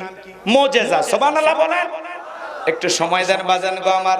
এরপর আল্লাহ ডেকে বলেন, ওয়াদহুম ইয়াদাকা ইলা জানাহিকা তাখরুজু বাইদা মিন গায়রি সুইন আয়াতান উখরা লিনুরিয়াকা মিন আয়াতিনাল কুবরা। আমার আল্লাহ ডেকে বলে, পয়গম্বর তোমার ডান হাতটা বগলের নিচে ঢুকাও, ওখান থেকে বের করো, কোন দোষ ছাড়াই ধবধবে উজ্জ্বল সাদা চমৎকার দেখালাম। এই যে কুদরতের দুইটা নিদর্শন দান করলাম, লাঠি ফেলালে সাপ হয়, আর বগল নিচে হাত বের করলে ধবধবে উজ্জ্বল সাদা চমৎকার ঝলমল করে আলোকিত হয়ে যায়। আল্লাহু আকবার বলেন। এই যে কুদরতের দুইটা মুজিজা দান করলাম, নিদর্শন দিলাম, এইবার তোমার দায়িত্ব হলো ইযহাব ইলা ফিরআউনা ইন্নাহু তাগা। যাও ফিরআউনের নিকট চলে যাও, ও সীমা লঙ্ঘন করেছে। ফিরআউনকে যা বলো, ফিরআউন রে তোর বানানো আইন দিয়ার সমাজ রাষ্ট্র চলবে না, এখন থেকে মিশর পরিচালনা হবে আল্লাহর আইন দিয়া। বলেন আল্লাহু আকবার। মুসা আলাইহিস সালাম ডেকে বলে, আল্লাহ আপনি কি ভুলে গেছেন আমি ফিরআউনের দরবারে মার্ডার কেসের আসামি, গেলেই তো ফাঁসি দেয়া মারবে। আমার আল্লাহ ডেকে বলে, পয়গম্বর ভয় পাওয়ার কোনো কারণ নাই, আমি আল্লাহ যার সাথে আছি, কোন জালেম ফাঁসি দিয়া মারতে পারবে না, আগুনে পোড়ায় মারতে পারবে না, পানিতে ডুবায় মারতে পারবে না, হাজারো দিন রিমান্ডে নিয়াও ওরা মুমিনের মুখের হাসি কেড়ে নিতে পারবে না। বলেন আল্লাহু আকবার। মুসা আলাইহিস সালাম ডেকে বলে, আল্লাহ যেতেই হবে। আমার আল্লাহ বলে, অবশ্যই যেতে হবে, এটা তোমার দায়িত্ব, তোমাকে নবী বানাইছি, তোমার দায়িত্ব তোমাকে পালন করতে হবে। পয়গম্বর ডেকে বলে, আল্লাহ আমার অন্তরে ভয় ভয় কাজ করে, আপনার কাছে একটু দোয়া করি। পয়গম্বর দোয়া করলেন, ক্বালা রাব্বিশরাহ লি সাদরি ওয়া ইয়াসসির লি আমরি ওয়াহলুল উকদাতাম মিন লিসানি ইয়াফকাহু কওলি ওয়াজআল ওয়াজিরাম মিন আহলি হারুন আখি। আল্লাহর পয়গম্বর ডেকে বলেন, হে আমার রব, আমার বক্ষকে প্রশস্ত করে দাও, আমার কাজকে সহজ করে দাও, আমার জিহ্বার জড়তাকে দূর করে দাও, আমার পরিবারের মধ্য থেকে আমার ভাই হারুনকে আপনি নবুয়ত দান করেন। আল্লাহর পয়গম্বর দোয়া আল্লাহ কবুল করলেন। আমার আল্লাহ ডেকে বলে, নবী মুসা দোয়া মঞ্জুর করলাম, তোমার ভাই হারুনকেও আমি আল্লাহ পাক তোমার সাথে নবুয়ত দান করলাম। বলেন সুবহানাল্লাহ। এইবার পয়গম্বর মুসা আলাইহিস সালাম হারুন আলাইহিস সালামকে সঙ্গে নিয়ে ফিরআউনের দরবারে চলে গেলেন। ফিরআউনের দরবারে চলে যাওয়ার পর আল্লাহর পয়গম্বর দেখে বলেন, ওয়াকালা মুসা ইয়া ফিরআউনু ইন্নী রাসূলুম মির রাব্বিল আলামিন। আল্লাহু আকবার। মুসা আলাইহিস সালাম ডেকে বলে, ফিরআউন